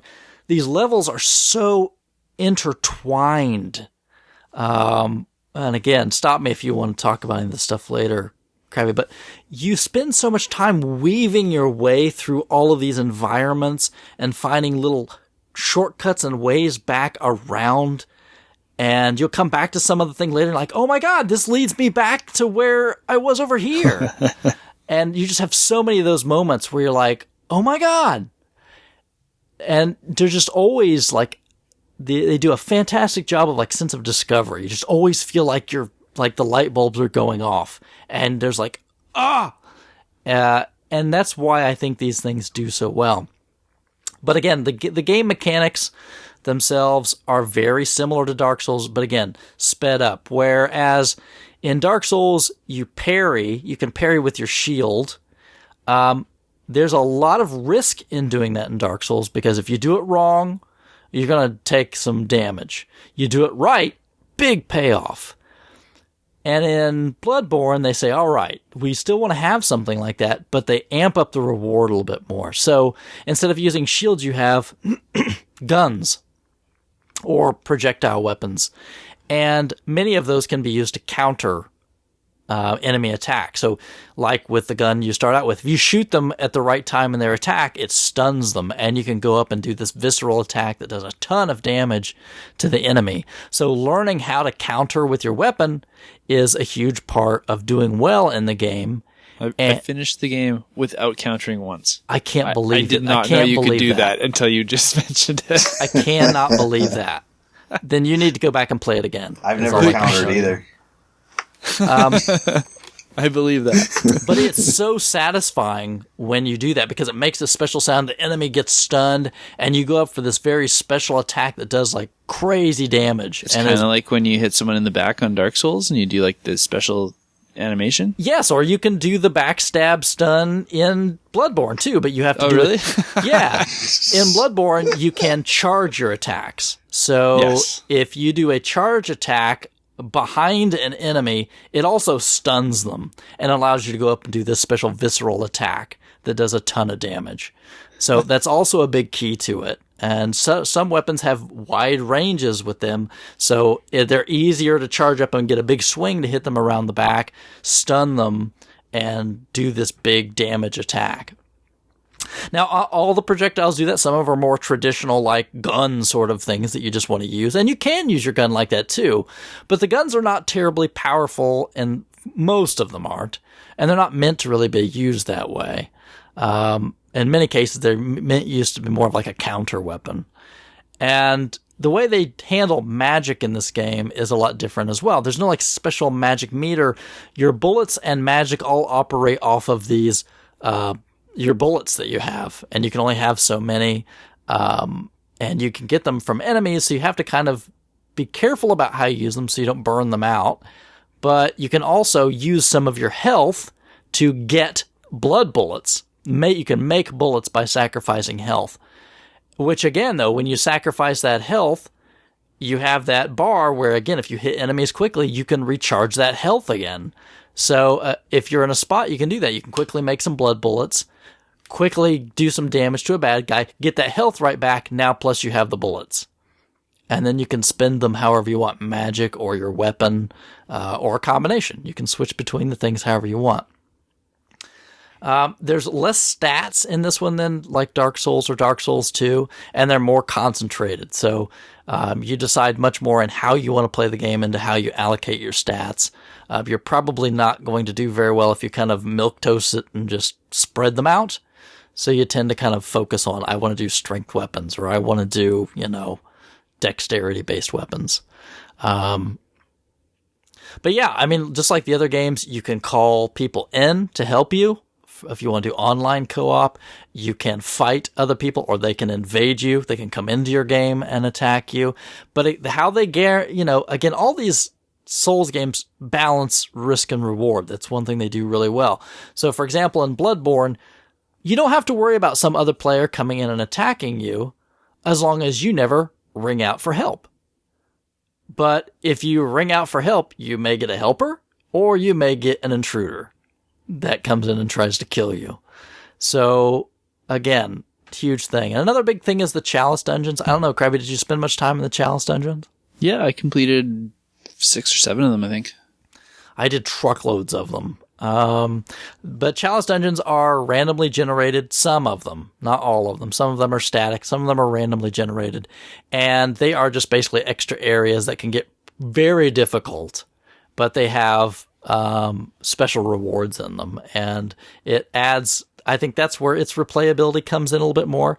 Some people get bored of them because they do get kind of repetitive to some degree. But big rewards if you can make your way all the way through a lot of them. And it's something to kind of keep coming back and doing if you want to, outside of just the regular gameplay arc. So I could spend a lot of other time, but I'm going to guess we're going to hear more about it. So I'm just going to say that's it. Bloodborne number 2. I've not played the DLC yet. That's next on my list. So as soon as Fallout 4 is done, I'm going straight back to Bloodborne. And silence, so we'll Awesome. You can't follow Bloodborne. It's the end of the show, right? No, we can follow Bloodborne because we've got number 1s left, right? Yeah, I don't have a PlayStation 4 in my house anymore. Did it go back? Yeah, the friend that I borrowed it from, they said, like, hey, like, no rush at all. Like, are you playing it? Or, I'm like, I mean, honestly, I'm not really, because I was playing Fallout at the time. So I was like, do you guys want it back? And they're like, oh, well, we have, I guess they, like, have another, I forget what it was. They have another TV, or they wanted to, like, put their TV up in their bedroom or whatever. So it's like, oh, no, totally, take it back. So, I can't, and you know what it was? They wanted to, I think they all got copies of Battlefront or something and they wanted to play together, in the house we're living in. So, I don't have the system at my house anymore. So, yeah, we'll see if I can, procure the system some point this year. Kind of similar to Krabby with, like, the stuff that's coming out on Xbox that, he'll get a system once there's enough for him. I'm kind of in the same boat, like, since I'm dealing with only PS4 exclusive games, because I already have one, probably later this year, if things go well, I'll be in the club. So I have a while to beat Dark Souls 1 and possibly Dark Souls 2 first. And Dark Souls 3, not far away. So that's a lot of dark. It's, if you're like me, you'll get hooked. But maybe you know what? I'm hoping that I do, because there's too many people who like it too much. I don't want to not be in the club. Well, and if you play on the same platforms, that's something that we can, you definitely play with friends or I will say too, I mean, these games, even just getting randos in, is very helpful if you want to play online. It's a lot of fun. All right. So we're down to the big time. Number 1, Bill. Woo. You guys ready? I've not played Woo. You guys ready? Myself. I'm ready. All right. Wild Bill's number 1 pick for 2015. Number 1. One. Is Arkham Knight. Uh-oh. Now, we have not heard this one from Krabby, and he's a big Batman guy, so go for it. Arkham Knight is kind of similar to, like, one other, like, big games from an established developer come out. Like, you kind of know how good that developer is. You know it's going to be, hopefully as good as the last game, possibly better. And then it comes out and it's every bit as good as you thought it was going to be and more. And it almost, it's a shame because it almost comes as like, you take that for granted a little bit. But, when you kind of slow it down and just realize how really, really good this game is. And it's really a shame that the Master Race has to take a backseat on this one, because the PC version is so broken. I've heard that it's finally just recently become playable on high-end hardware. Oh, no. But that's a whole separate thing we can talk about later if anyone cares about it. But for right now, the only place to play it is on console, PS4 or Xbox One. And it's just phenomenal. It's, kind of like similar to Star Wars, that like the people who there's people who really like it, and there's people who like poke at the plot holes in it. Yeah, there's plot holes in it, but it's a comic book, game. It's like I remember, like, no spoilers for the story, but like there's, events force the city to be relatively empty again. So there's no one in the city except for bad guys, like, thugs and members of gangs and stuff. So then when, like, there's great big, chemical attacks on the city, it's like, they're just attacking thugs and like the bad people, so that's kind of okay because we're getting rid of them. And I'm like, like it's I can ignore a certain small number of plot holes if the game is really just phenomenal, and it really is in the story. Well, that's not a plot hole for Batman, because Batman protects anything. Yep, exactly. Bad guys too. Yeah. There you go. So plot hole avoided. So, but yeah, it's, and the thing is, it is really difficult to talk about how powerful the story is without spoilers. I'm not gonna do any spoilers, but I'll just, it's a shame that I just can't tell you anything about, kind of the way the story goes, but there are some big things that happen story-wise that you just absolutely would not, two things. You would not expect a Batman story to even go that far in a couple of these different directions. And then you wouldn't expect like a video game, because a lot of times in games you're like, oh, well, they wouldn't do that. They're just not going to do that. And they do things, and you're like, I remember a couple times I just put my controller down, and I just like put my hand over my mouth, and like my wife came in the room and she's like, what happened? And I just put a hand up. And it's, being a Batman fan and like, kind of like a not really an expert, but kind of like having some knowledge of the canon and some of the, the storylines and things like that. There are characters you get attached to and relationships that you hope will work out, both good and bad. And there are so many things that this game does so well. And I know a lot of people have poked at like, some of the potential like downfalls of the story. But similar to people poking the same, holes at Star Wars, I really just don't see it that way. I just see it as a great, big, like epic ending to like this great big Arkham story arc. And you could go down the list with like, the mechanics and like, like what the game is, what it isn't. It's phenomenal. The game looks absolutely amazing. If there's one thing I can tell you, as soon as you can get it, get the upgrade that allows you to launch yourself out of the Batmobile. Cause, yeah, that's fun. Oh man, and level it up to max as soon as possible, because traversing the environment is, like getting from A to B like really quickly is something that's always very important in these games. So get in your Batmobile and just, double tap that A button and hold it, and you can shoot like to the top of a skyscraper level and just glide around. And the other awesome thing is you can then hit the bumper as long as you're over a street. And Batman will dive bomb straight down, and the Batmobile will like meet you there and catch you, so you can just start driving. It's and I gotta tell you, when I first heard, oh, Batmobile's in the new, it's gonna be Rocksteady, I'm like, okay, great, because Arkham Origins was poo-poo. So, okay, it's gonna be Rocksteady, great. And then, they show this trailer where they drive around the Batmobile, and I'm like, that's not Batman. It is Batman because it's Batmobile, but it's not. It's, I guess you just say, that's not Arkham Asylum. That's not Arkham City. Like, it was just a thing that I was like, I don't know if that's gonna fit in the game. And oh my god. Like, 10 minutes into, like, driving the Batmobile and, like, going into, like, battle tank mode, it's 100%, like, I'm on board. Like, give me that.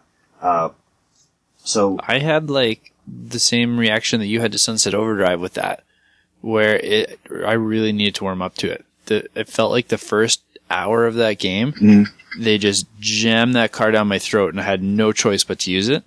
And it felt like one of those plot holes. It's like, why the heck am I driving a Batmobile in Ace Chemicals and the building's like built for a car to drive through it? It's really weird. Right. Yeah, no, that is true, because like they force you to drive, like there's early on in the game you have to like, there's like almost like an obstacle course like built into this like, factory building. And you can traverse it on foot, but like basically like you got to get your car to this place because you have a power winch, and once you get the power winch on there, then you can like, provide power to the thing and open up the ramp and open up the door. So like they kind of explain it, but like it really just feels like they did it just, to justify their obstacle course. The one thing, once I got out of the chemical plant though, and you could just call the Batmobile when you wanted to. Yeah. Amazing. You know what? Amazing. I might have even forgot that you had to finish that before you, because it was just so long ago, that like, I played the beginning of the game, but, I just remember getting the Batmobile and just calling it whenever I wanted. So if they make you get through that Ace Chemical thing for a bit before you can call it, then that might have been, yeah. And it doesn't take long. It's like the first mission you do, but Yeah, it's very early. you didn't have a choice but to use it, I felt. And it really, not a strong beginning for me. But yeah, like, go on. Okay, I was going to say, like, the piece, the similar piece that kind of, like, held me up on the Batmobile, kind of like we were talking before with GoldenEye, like, left, finger would go to, for me, is iron sights, not fire. So, like, Right. in GoldenEye, I'd be shooting my gun, like, around every corner, like, oh, I'm sorry, I meant to aim. Oh, I meant to aim again. I gave away my position. The same thing happened with Batman with driving, because every driving game that I can think of is your left finger on the trigger for brake, your right trigger for gas. Now, Batman does a hybrid control where your right trigger is gas and the B button is brake. Ah. And the left trigger puts your Tank mode. Batmobile into battle mode or tank mode. So basically what happens is when you're holding the left trigger, then the right thumbstick becomes then your stick, you go into, it's not like a strafe mode. So your left stick just controls your strafing, like forward, back, left, right, and your right is your aim like it normally would be. And the reason you want that is because when you get surrounded by like 8 or 9 tanks, what's going to happen is you'll know when they're aiming at you.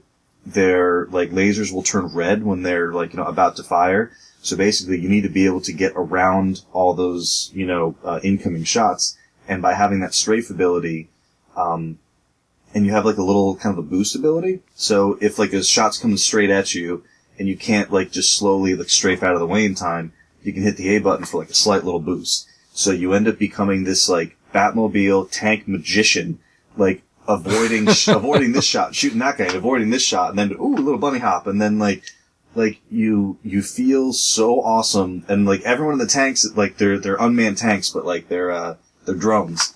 So, but everyone is shooting like coming down at you, like he's gobbling the tanks up. Okay, send 30 more at him, and you're like, oh my god, I'm never gonna survive this, and then you do, and it's, and the thing is, I will admit that them throwing just more and more tanks at you, like, it does feel like a little bit forced and just like a repeated mechanic that just like, okay, more drones to kill, but then it's not just drones anymore. Now, okay, like now there's Scorpion tanks, and now there's, like the, like little hover drones. So you end up in these little mini battles that you can't leave this area because you're trying to like decode this bomb, that they've planted in the road. So, which is one of the billion things you can do in the game.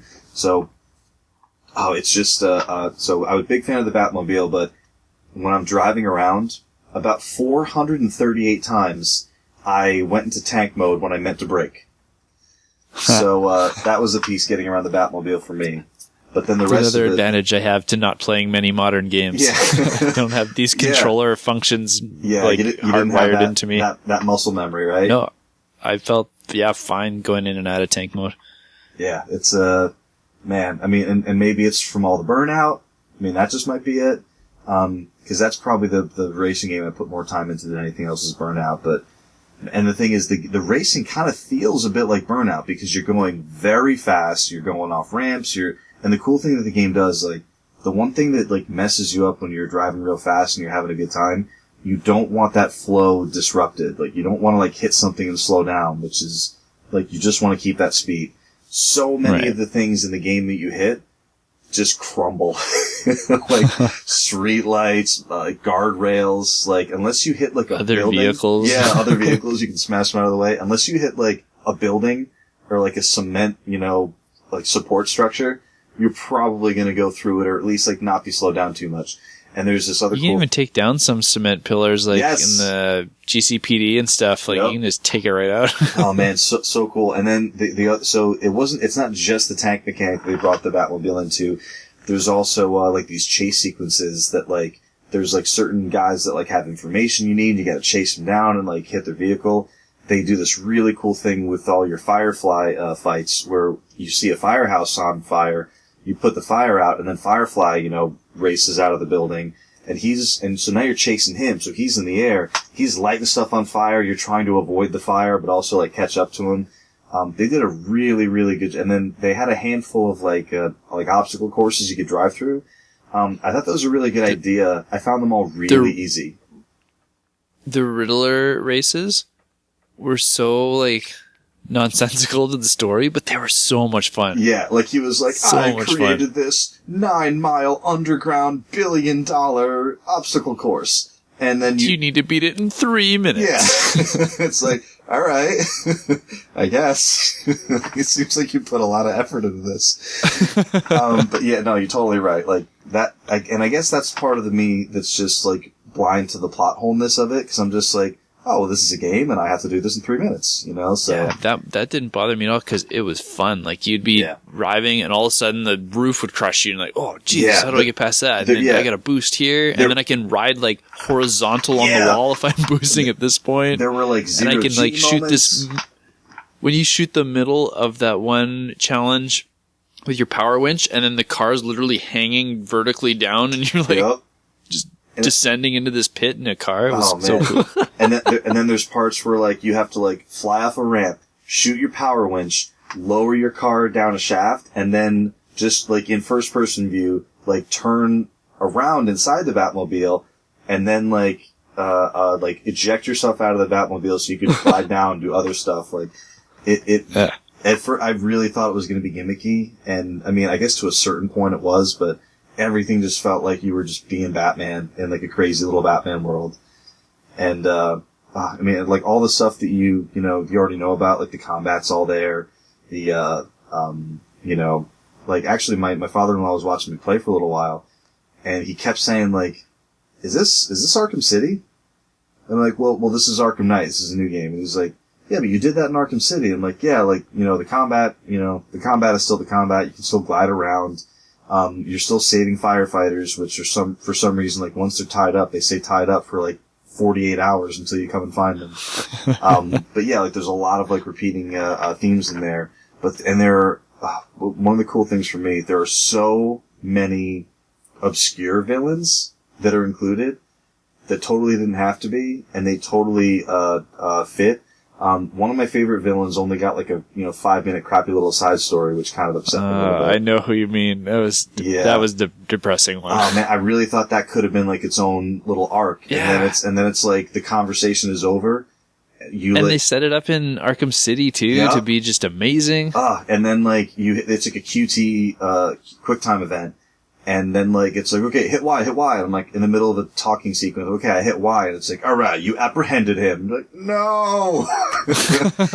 He should have escaped and everything would have been awesome. And it didn't go that way. But that's only one. The one that I really thought was awesome was you start finding, like, these, like, murdered and mangled bodies, like, on display all over the city.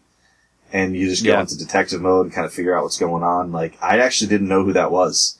And then I didn't either. That's a newer villain that I wasn't as familiar with. Yeah, I hadn't read that any of that in the comics yet, so I kind of found out about that villain through this story arc, and then I was like, oh, who is that? So then I looked him up, I'm like, oh, he's pretty new, so now I want to read him. So, which is kind of what got me into Batman, years ago, is after Arkham Asylum came out, it really got me interested in reading more Batman stuff, so the game's still doing that. You know what I would have loved?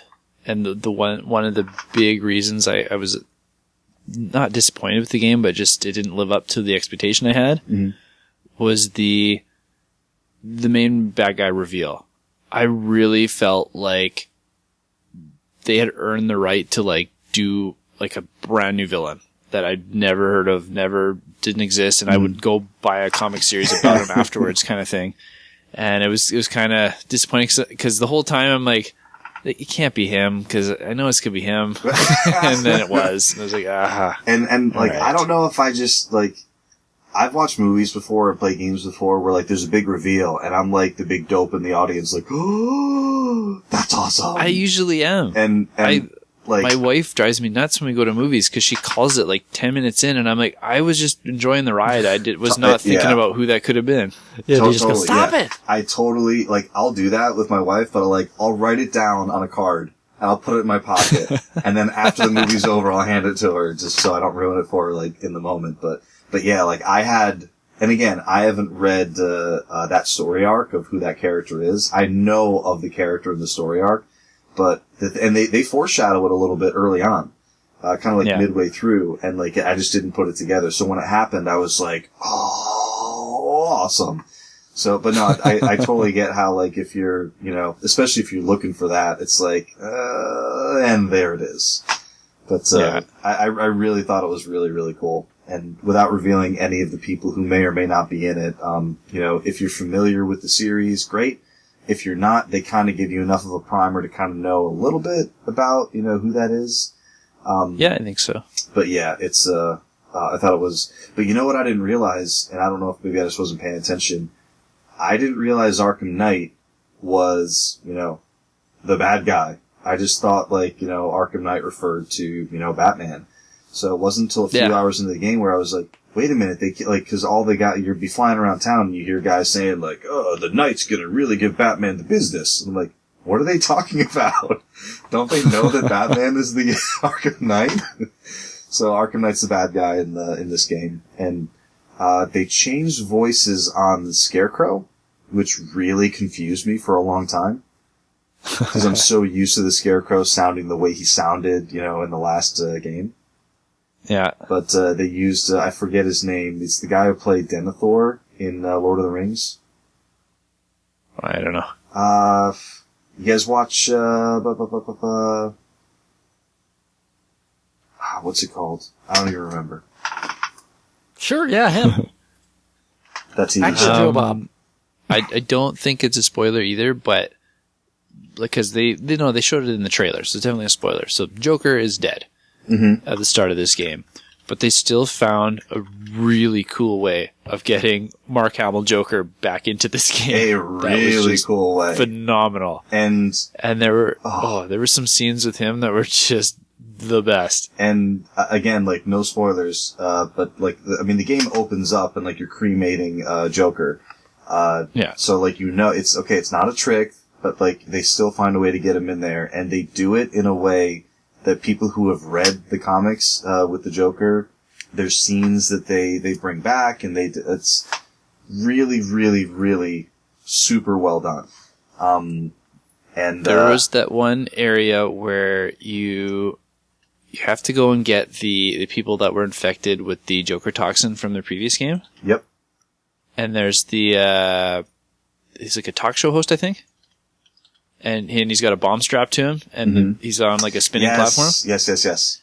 And he's singing. Yeah. And partway through it, he's Mark Hamill Joker all of a sudden. And I didn't want it to end. I didn't want to defuse the bomb because I did the same thing. Lyrics were so good and so funny and so Joker. It was cheesy, Vegas lounge singer. But it was so good. The guy's name, I just looked it up. John Noble. Jack Ryder? What was it, sorry? John Noble, that's the voice of the Scarecrow. Oh, the voice. Game. Yeah. But no, they found a really good way to get him in there. Some very useful and effective methods of kind of pulling some tricks on you to make you think some things are going on that maybe aren't going on. Very, very cool. I didn't think that they really wrapped that up all that neatly.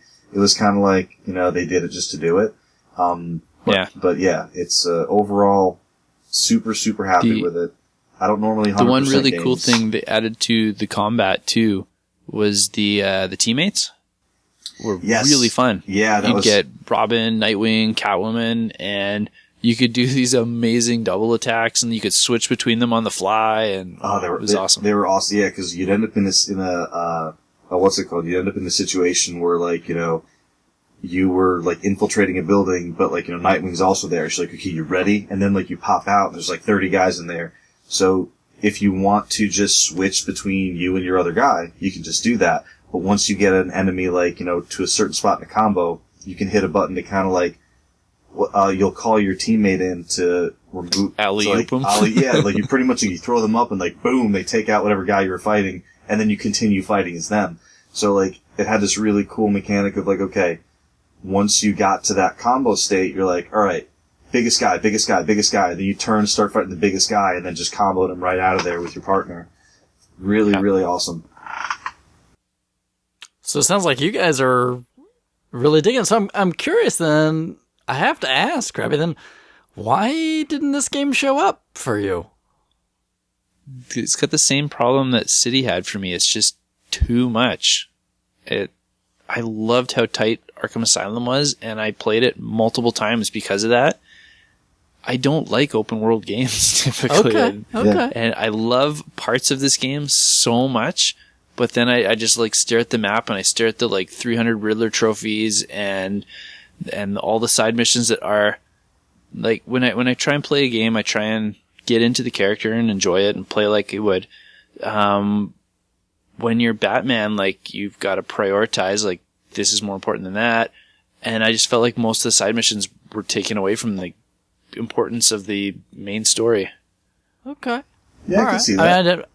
I mean, I'm not trying to tear down Bill's thing. I know you're a big Batman guy. No, so. And I still really love the game, and I 100%ed it. Like, I played it enough to do everything and get the special little extra at the end. And okay. But yeah, it's open world. It doesn't always do it for me. If you had a top 10 instead of a top 5, would it make it? It's not in my honorable mentions either, no. Okay. All right. Well, that's all right. I mean, I'm just curious. Being a Batman guy, I know you're a big Batman fan, so that's the only reason I ask. But Bill, it sounds like you loved this game. Really did. I mean, from the, minute I got it to, I got it right after it came. Actually, I traded in, I was pretty, I wouldn't say super hot. It was pretty hot on Grand Theft Auto 5 for a little while. I had got it on some like great trade-in deal last November. Played it for a while, and I kind of fallen out of it a bit. And by the time Batman was coming out, I was like, you know what? I usually don't trade games in, but I really wanted to play it. I knew I wasn't going to play Grand Theft Auto forever, and you were still getting like $35-$40 trading for Grand Theft Auto. So I traded in GTA 5 for Batman, and I haven't gone back to GTA yet. I probably will once it gets cheaper, but yeah, I got it right when it came out, and I kind of fell victim to the 10 review. I just popped up a review to see like what, Polygon thought of it. 10. It was like, crap, now I gotta get it. So yeah, I was a big fan. Well, obviously, I mean, number 1, that's a big deal. All right. Krabby, number 1? So I think we already know what my number 1 of this year was. I feel like I know. It was Bloodborne, but for, I think, way different reasons than when you enjoyed it. All right, well, I want to hear it. So typically, and I think other than Mario Maker, my list kind of proves this, is I don't play a lot of games when they're relevant. I wait until there's that, like, not a Steam sale, but like I can get it for way cheaper. It gets traded into the store. I can trade someone else something for it. I try and get the best value out of it and then enjoy it on my own time kind of thing. Sure. But playing Bloodborne when it came out, I totally understand why people want to play something when it's like new and hot. Uh-huh. Because I got so into the lore of this game, and it was like when we were talking about Castlevania earlier, I'd be like daydreaming about like, oh, I wonder if there's anything else in this area I missed. Yeah. If this weapon's better on this boss. So, like, I was just thinking about it constantly when I wasn't playing it.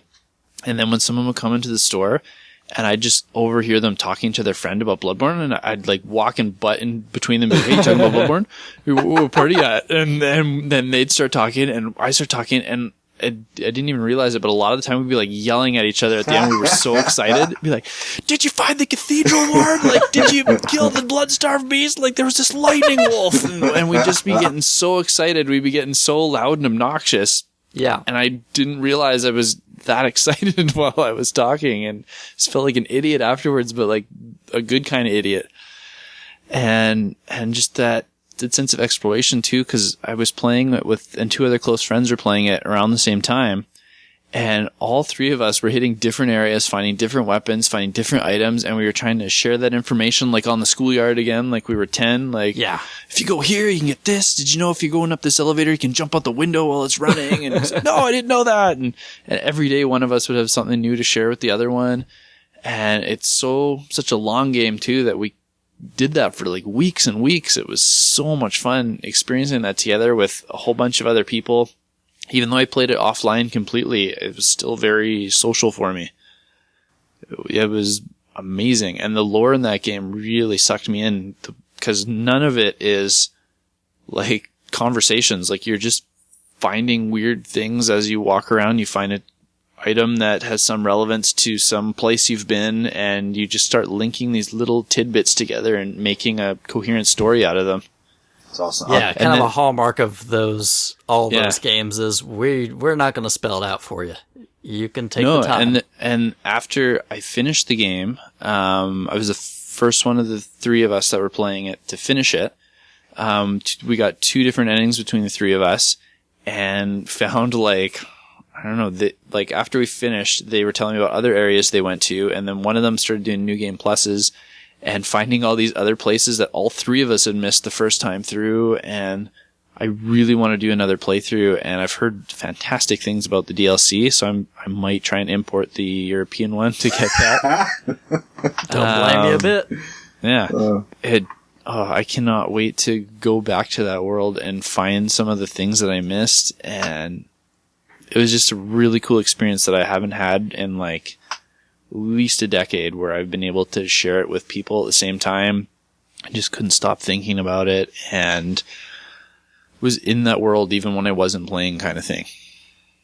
And I got all the trophies. I did everything I think there was to do. I've been getting burned out on doing that with some games. I think Arkham Knight was actually the last one I did that on. So I didn't want to do that with Bloodborne. I didn't want to make myself hate it by playing it too much. It didn't bother me to do it. I don't think it did, and I've done that with games where I've enjoyed every second of it too. But with that one, I just felt like there was going to be too much grinding and replaying, and I wanted to play some other games too. So I just did my one playthrough, and I didn't rush it. I just let it come to me as it did, and I had such a good time with it. And that's the way to play all of these, whether it's Dark Souls or Bloodborne, I think, is you kind of have to go in and, like Bill, when we sit down, learning the mechanics from someone else, very helpful. I'm not going to explain anything else to you. I mean, that's the experience, and that's the... It sounds like I didn't even have all the mechanics down from No, Bloodborne. I mean, that's when you're telling me, no, I didn't do that. I'm like, what are you talking about? That's like a base mechanic of the game. It took me, the first, 4 or 5 hours of the game I didn't progress anywhere. The Cleric Beast is the first boss. Yeah. I didn't find him or beat him forever. And I was having such a hard time because I was trying to use the threaded cane. Yeah, that's what I used. Yeah, I didn't realize you had to put your stats into dex for that one though. So I was putting them into strength and vitality, and it was getting me nowhere. Yeah, because it doesn't explain that to you. So that was trial and error figuring that out. Yeah, that's the way all the Dark Souls games, though. I mean, it's all that it's those same base mechanics. So once you understand them, they're very transferable.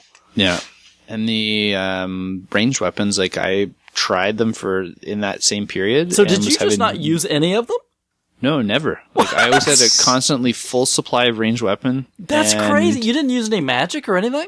No, I just used the Hunter's Axe the whole game. I never even really switched weapons. You're kidding me. I can't even understand how you would play it like that. Lots of the charge. You must have died a ton.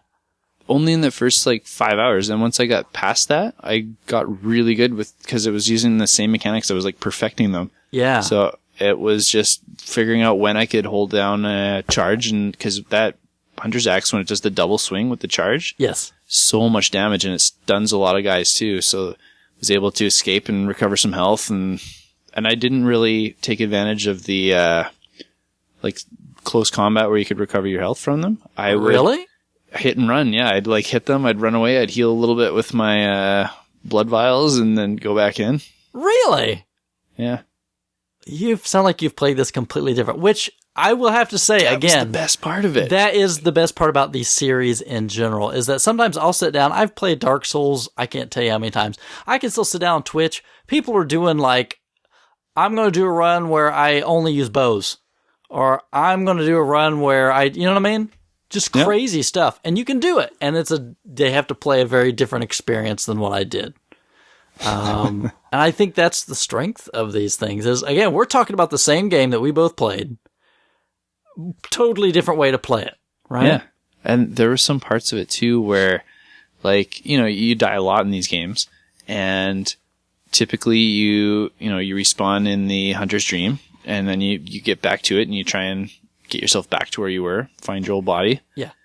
And that happened like dozens and dozens of times. And then one time I died, and I'm ready to just see the loading screen. I know. And there's a creature that puts me in a bag and starts walking away with me. And I wake up in this dungeon instead of in the hunter's dream. Uh-huh. And I was so like physically shaken by it. Like it was creepy and scary. And I'm like, what's happening? This isn't what's happening. This isn't what's supposed to happen. Right. And then I'm like, what happens if I die in this dungeon now? Like, do I go back to Hunter's Dream, or am I stuck in this dungeon? And yeah, it really subverts. It does a good job at that, right? And it's not going to tell you. It's not going to be like, oh, you're stuck here. You have to go do this. It's just like, there you are. Yeah. Good luck. And then the same thing with the insight. I didn't understand how that worked. Yeah, I know you told me. I was like, you had truckloads of insight. Yeah, so we were all neither of my friends that were playing understood it either, and we were like competing. It's like, well, I got 50 insight, and he's like, well, I got 60. And it's like, well, I'm up to 80 now. And apparently it makes the game much harder the more insight you have, and none of us realize that. Yeah, it does kind of cap off at a certain point. But yes, the enemies... Once you get to like 40 or 50, you can start seeing those like really big amygdalas. Yeah, that are like clung to buildings and stuff, and like that can pick you up when you can't even see them sometimes. So and the way a lot of the enemies look is different too. Yeah. You'd walk around this building you've seen like 30, 40 times before, and all of a sudden there's a giant beast there trying to grab you off of it that you just never realized was there. It was just really weird. Yeah, or you'd like see some of the enemies that you're used to seeing, like the big guys in the trench coats with the lanterns. And when you have a lot of insight, now you can see like there's all these eyeballs all over their lanterns. And, I mean, that's it, right? The game is not going to explain any of that to you. It's up to you. Just have to take the time to figure it out. Yeah. Or not. You don't have to. Yeah, some of it I didn't figure out. It was through those conversations with random people that someone finally told me about the insight. They're like, why aren't you spending that? And so I was like, what? You can spend it? Yeah, and if you want to play multiplayer, you have to burn insight for that. Right. So, I was playing offline, so that was one reason I didn't figure that out. Sure, but then you can cash in your insight like those bath messengers, so you can buy stuff. That's what I started doing with it. Yeah.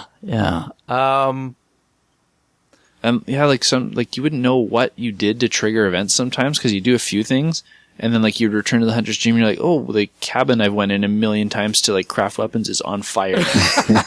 What is happening? Yeah, and that's the thing through the story is like you're on the night of the hunt, and as you progress, the night deepens, right? And the idea is to survive the night of the hunt. But you haven't even got the best ending yet, right? No, I got the, I'm trying to think what the 3 are now. Let's just say this. Did you wake up? Yes.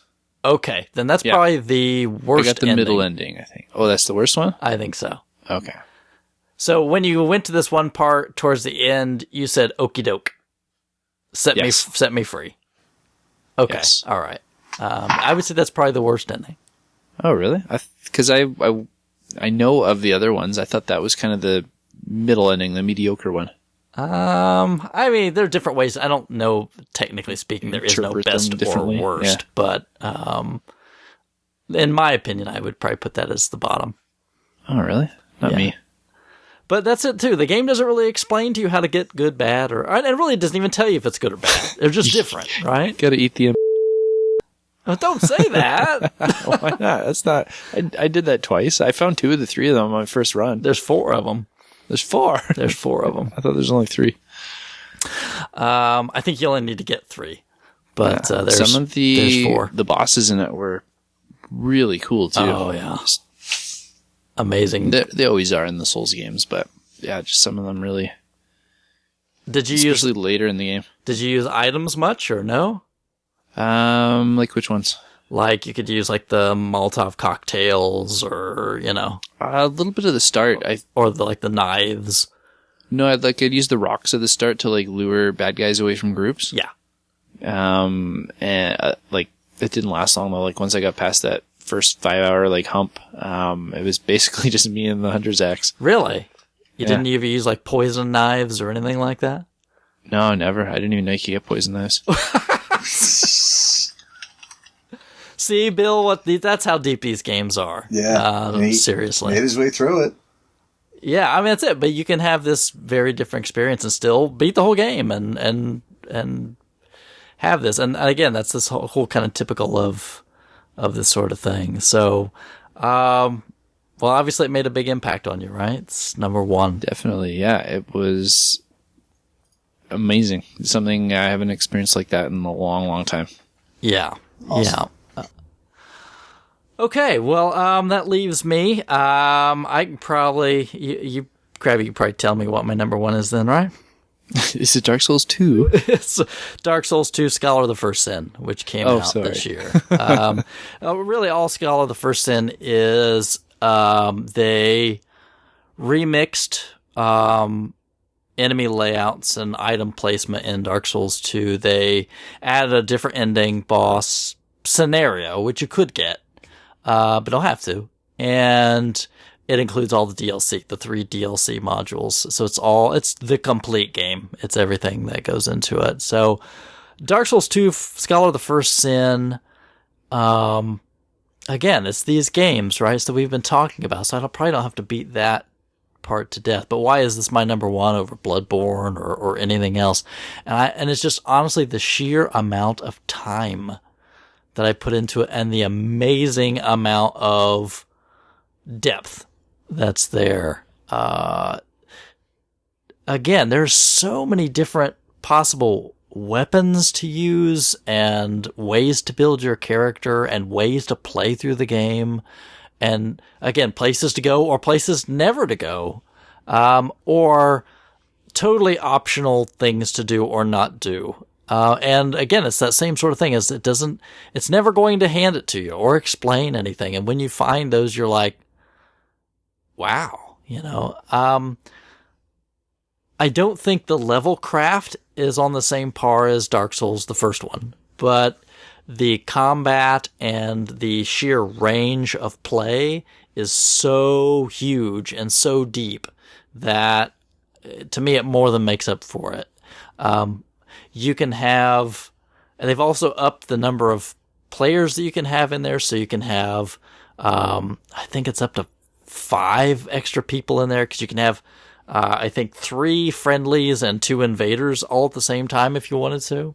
But again, that's there. You can definitely do the co-op experience a lot if you want to. You don't have to do any of that if you don't want to.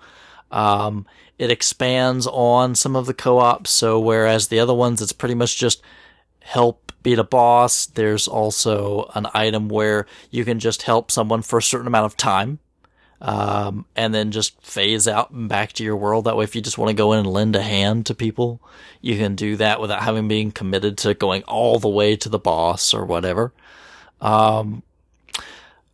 And the sheer amount of magic and things that are available to you if you want to go down that path is there. Again, it's got that sort of storyline where it's never going to come right out and tell you everything, but it's there if you want to dig into it. The characters are really well done. To me, when I look at all of these games together, there's Demon Souls, and then Dark Souls. And Dark Souls changed quite a bit, but relied on the same mechanics, and improved on it. Dark Souls 2 kind of goes and says, all right, we're going to integrate some of the stuff from Demon Souls into Dark Souls and put it together. And so it lifts some of the mechanics from Demon Souls and puts it in there while still retaining what makes Dark Souls what it is. Without going too far into it, I can't explain it. And probably one of the best things I think they did, which I think was a huge addition, is that you can respec. And you couldn't do that in any of these other games. But there's an item that you can get. There's not very many of them, but you can get an item that way. You can totally respec your character. So like what you were saying when you go, oh, I was dumping all these points into strength and they weren't helping me because I was using a dex-based weapon. Yeah. You could go back and in Dark Souls 2 and you could respec and go, oh, well, I'll just reallocate my points into dex instead. And that way you didn't feel like you've screwed yourself over. Or now I'm forced to play with this other weapon that I don't like as much because that's where I put my points. So that's a little bit more forgiving. And they've even said for Dark Souls 3 that's coming back. And that even gives you extra longevity because you can take that same player you've been using. Let's say you've been using magic really heavily or you've focused really heavily on dark magic and you decide, I kind of want to play differently now. I want to go to a melee character. Respec your character, away you go, right? You don't have to re-level, you don't have to start a new character, you can just kind of keep going with what you've got. So it takes some of the restraint off in terms of having to worry quite as much about where you're putting your points when you level up and gives you more open to, hey, do you want to go try this kind of class setup for a while? Don't like it? Respec. Try something else. And you have that same sort of gameplay that you get in Dark Souls and Bloodborne. It's still in that setting, which is more of a medieval, sort of thing. And there's a lot more magic than there is something like Bloodborne. But again, it's that traditional sort of sword and shield, although you don't have to go that way. They've improved that a lot. So I know a lot of people go with sword and shield, but they've, in Dark Souls 2, they introduced something called power stancing. So if you want to go with 2 weapons, one in each hand, you can do that. And certain types of weapons, if you have your stats high enough, you can do what they call power stancing. And that is where instead of using them individually, like one in one hand, one in the other, you can actually use them both in like big combination attacks. That's cool. Which adds like another whole layer to it. But to have the access to that, you have to basically have well above the minimum requirements for those weapon classes. And that opens up this power stancing feature to you, where you can use almost like 2 weapons, like one really powerful weapon. And again, that just adds this whole extra layer to the combat system if you want to do that. But again, you don't have to do any of it.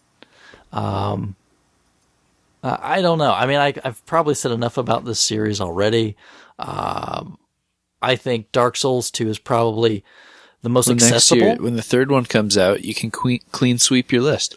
Maybe. I don't know. We'll see what I play. We'll see what I play this year. But I sunk so many hours into that game this year. I was telling Krabby a little bit earlier, I've actually just ordered my 4th version of the same game, so I've got it coming for PS4 in a few days. That's how much I like playing this. It's just, it just feels good, and it's fun to play, and it's not a mechanic that I get tired of, or it's like, oh, I'm just burnt out, I don't want to do this anymore. It's just very rewarding, and I enjoy it, and it's going to keep me. That and Bloodborne DLC will keep me plenty busy until Dark Souls 3 comes out. So yeah, that's my thing. So Krabby, did you play Dark Souls 2 much? Not at all yet. Not at all yet. Nope. Okay. That's the only one I haven't touched at all. I think there might be a lot there for you to like, especially if you're liking, what you've got in Bloodborne. That's obviously same sorts of stuff. So I don't doubt that for a moment. So a lot of choices. Bill, I think you want to start with Dark Souls, is that right? Yeah, I'm going to start with Dark Souls. I don't know if I would ever go back all the way to Demon. But yeah, I'm going to start with Dark Souls. And from there, I don't know if I would do Dark Souls 2 or Bloodborne. I guess it depends on if I have a PS4 available to me.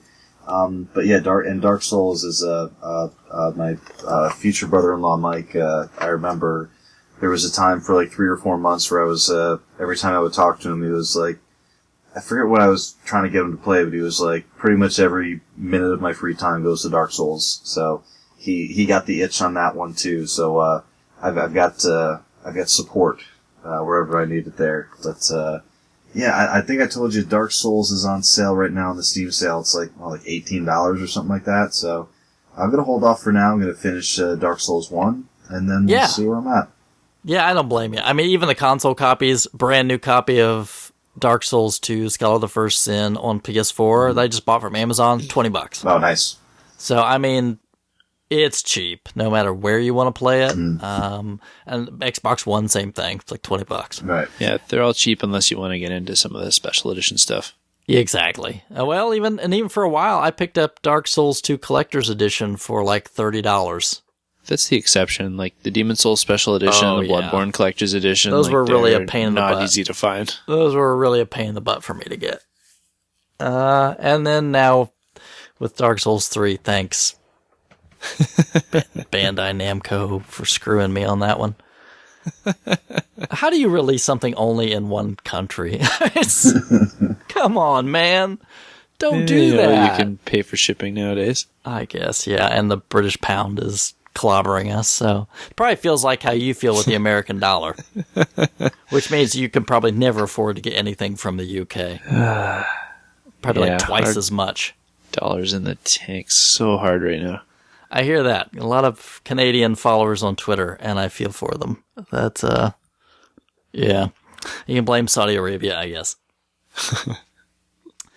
So that is our top 5 for 2015, but we want to spend a few minutes for some quick honorable mentions. So, Bill, do you have any honorable mentions you want to throw in? I do. Do you want me one at a time or just throw all 5 of them out rapid fire? Slam them out. Yeah, just let us have them, All and right. you know. I'm slamming it.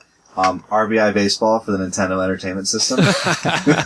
Wise decision. I had a friend over, not a friend, I had my sister-in-law's boyfriend came over, not a retro gamer, never played Nintendo, and I was like, okay, the first Nintendo game you're ever going to play is going to be RBI Baseball.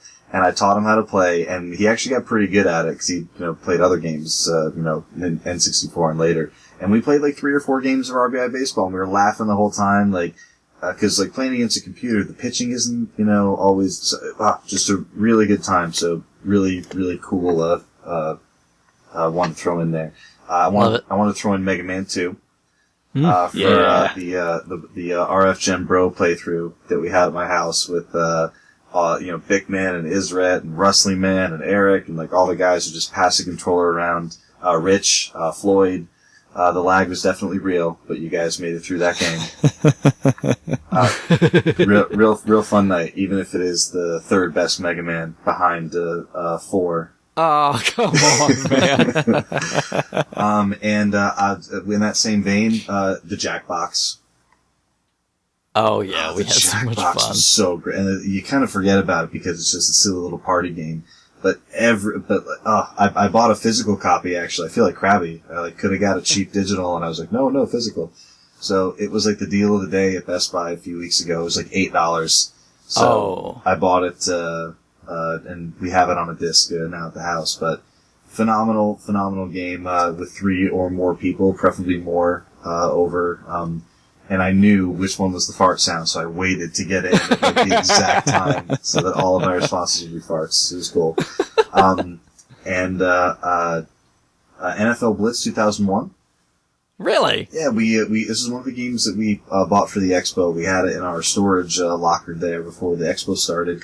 And after a meeting one night, all of the expo partners were all ready to pack up and leave. We had some Chinese food and some beers, and someone said, "Hey, you guys want to play NFL Blitz real quick? This is before we call it a night." And I was like, "I don't know, it's kind of getting late, but whatever." We just fired it up and played it.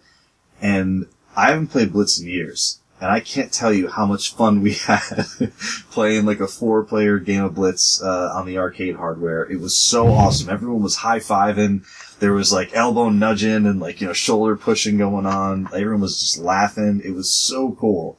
And to the point where I was like, how am I having so much fun playing NFL Blitz? I mean, it's been forever, but just one of those what do you call them? Just one of those memories, I guess, that'll stick with me about that night. And my last one is a game that you guys have definitely not heard of called Axiom Verge. I have heard of that. Oh, you have heard of it. It's like the Metroid downloady game. Yeah. Downloady. One of those downloady thingies. That's on the web. The AOL. Floyd was a big thumbs up for that one too. It's on PS4, I think. Yeah, that's you know what, that is right. It was this game is so I've only played a little bit of it, which is why it might actually crack a bigger list at a later date. It was programmed over 5 years by one dude as like a side project, and oh man, the reviews are just overwhelmingly positive. It like everything I've read about it is like, you think you know how it's going to play out, you absolutely don't.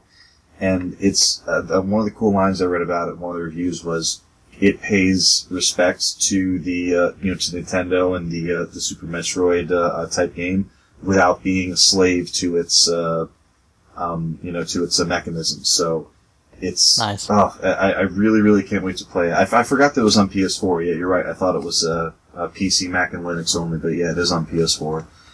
So yeah, those are just a couple of the cool gaming stories and things that kind of like, made the consideration list. Love it. Krabby, honorable mentions? Yeah, I'm gonna slam a bunch together, all from the trip there. All right. So I had an awesome time doing Mega Man 2, like Bill said. So good. Same with Jackbox. I didn't play it with anyone else, but I really enjoyed playing Mega Man 3 on your friend's Play Choice there, even though I got shut down like 10 minutes from the end. I'll send you the card. You can play it at your place. Yeah. I had a really good time playing NBA Jam with like Bickman and Floyd, and I think Rich was the other one at the event there too. It was so awesome. Uh-huh. And then with Chris, he let me play through Mega Man 10 at his house. Yeah. First time I ever played it. Really fun. And we stayed up really late one night playing Holy Diver too. we did not beat it, but we got pretty far. I was pretty pleased with it. I want to see you get that game and beat it. I want to see that happen too. That's hard. At the store, we've got a Neo Geo cabinet, and we have some rivalries going on for Windjammers and King of Fighters 97. And more people are slowly trickling into that rivalry, and the pool is growing. It is so fun playing those games, and especially in King of Fighters lately, I started playing with Chang. If you know who that is, he's the huge bald guy with like a ball and chain tied around him. Super slow, super ineffective. I'm getting good with him, and I can beat people with him now, and he is the most frustrating character to get beaten with. So it gives me a great deal of joy when I win a match with him. Lots of Street Fighter 4 and Smash Bros 4. Again, at the store, 'cause we do like weekly events for them. Oh yeah. I don't get to join weekly, but when I do get to, have so much fun playing with those guys. I'm gonna say download game, Bill. Oh. You listening? Jamestown. Oh, awesome. Yeah, because it was someone else's. Yeah, it was someone else's. I didn't pay for it, but boy, did I enjoy it. Man, is that a good... I mean, I'm not even a shmup person, but that is a good game. That is the funnest mechanic for multiple people. It is boring as hell by yourself. I tried it. Mm-hmm. Not fun at all, but you have 3 or 4 people, and as long as one of you is alive, everyone is yelling at them to stay alive and cheering like heck if they make it, and yelling at them even more if they don't make it. It was just, so fun. And we did that for a few weekends in a row. It was the best. And my last shout out goes to Xenoblade Chronicles, which I played a lot on the trip down to Chris's, and I've just now been slamming through it. I think I'm actually saved right before the last boss. Really? Wow. I'm trying to finish it up so I can start the Wii U one. I didn't realize you had been playing that. So you had your own personal copy on top of the sealed one that you brought for me? I played in the 3DS one when I was down there. Oh, gotcha, okay. I was doing it on the plane and like on Chris's couch and after everyone went to bed and stuff. Awesome. Yeah. He's hooked. Did you get the collector's edition of the Wii U game? I did actually. I went to pick it up, and the EB Games had all of them just got thrashed. Like they were like not even just like bent corners. Like they were torn open before they even opened the shipping box. What? So I passed on those, and I've forgotten about it. I just picked up the regular one, and then I was at Best Buy picking up something completely unrelated, and I was walking by the shelf, and I had to like do the turn and walk backwards to go see it because I had one of them sitting there, and it was in great shape. So I grabbed that one. Did you get that Rodea? I didn't get the special edition. No, I ended up having to settle for the regular. They canceled my order and didn't tell me why. That sucks. That's going to be a hard one to find someday. It is. Yeah. All right. That all your honorable mentions there? Yeah, that's me. All right. And Mario Kart 8 is awesome. I played a lot of Mario Kart 8 this year. So much fun. For my honorable mentions, the first one I'm going to throw out is Lords of the Fallen. Almost made it into my list, but it got beat out. Forgot about that guy. Like I said, That would have been hilarious if that was in that replaced Fallout. Yeah, I almost had a style of game clean sweep. But Lords of the Fallen is the best Dark Souls ripoff. So if you want to play Dark Souls, it's not Dark Souls. It's pretty good. It's not as good, but it's pretty good. They try to make it more accessible, and I think by doing that, they kind of lose some things that make the magic. But I had fun with it. It's a good game. I would say play it once. You probably won't go back. Kid Icarus, well, actually I played the Famicom Disk System version, but I did the playthrough with Rich and his guys on the Playcast, and I got to talk about that. It was really early in the year, but I loved doing that one. A lot of people say it was hard.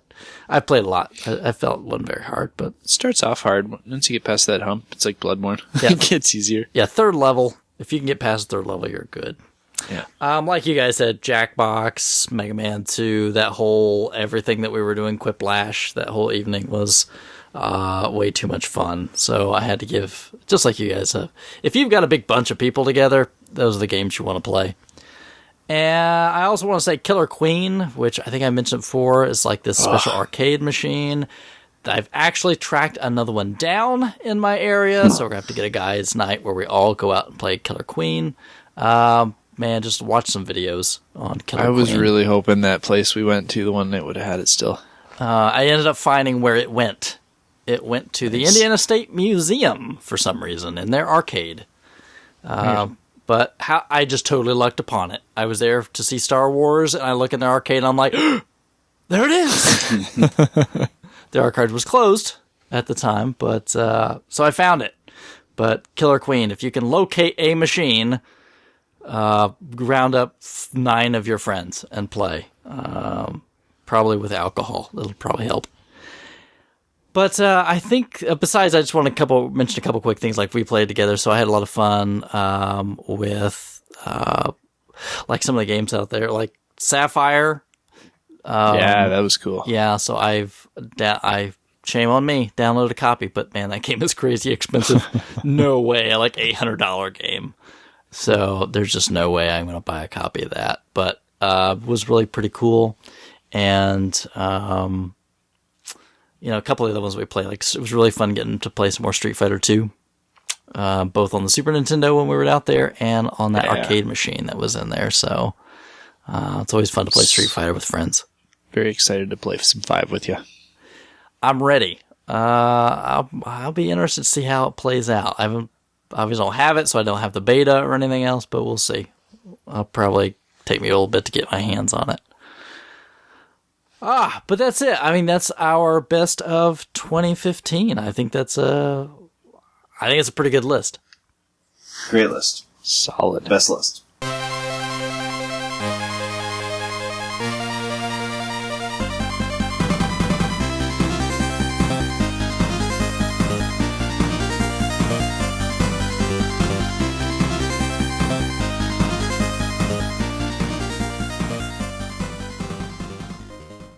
All right, well, thanks everybody for listening to another episode of the RF Generation Collectorcast. Appreciate you guys listening in for our 2015 wrap-up.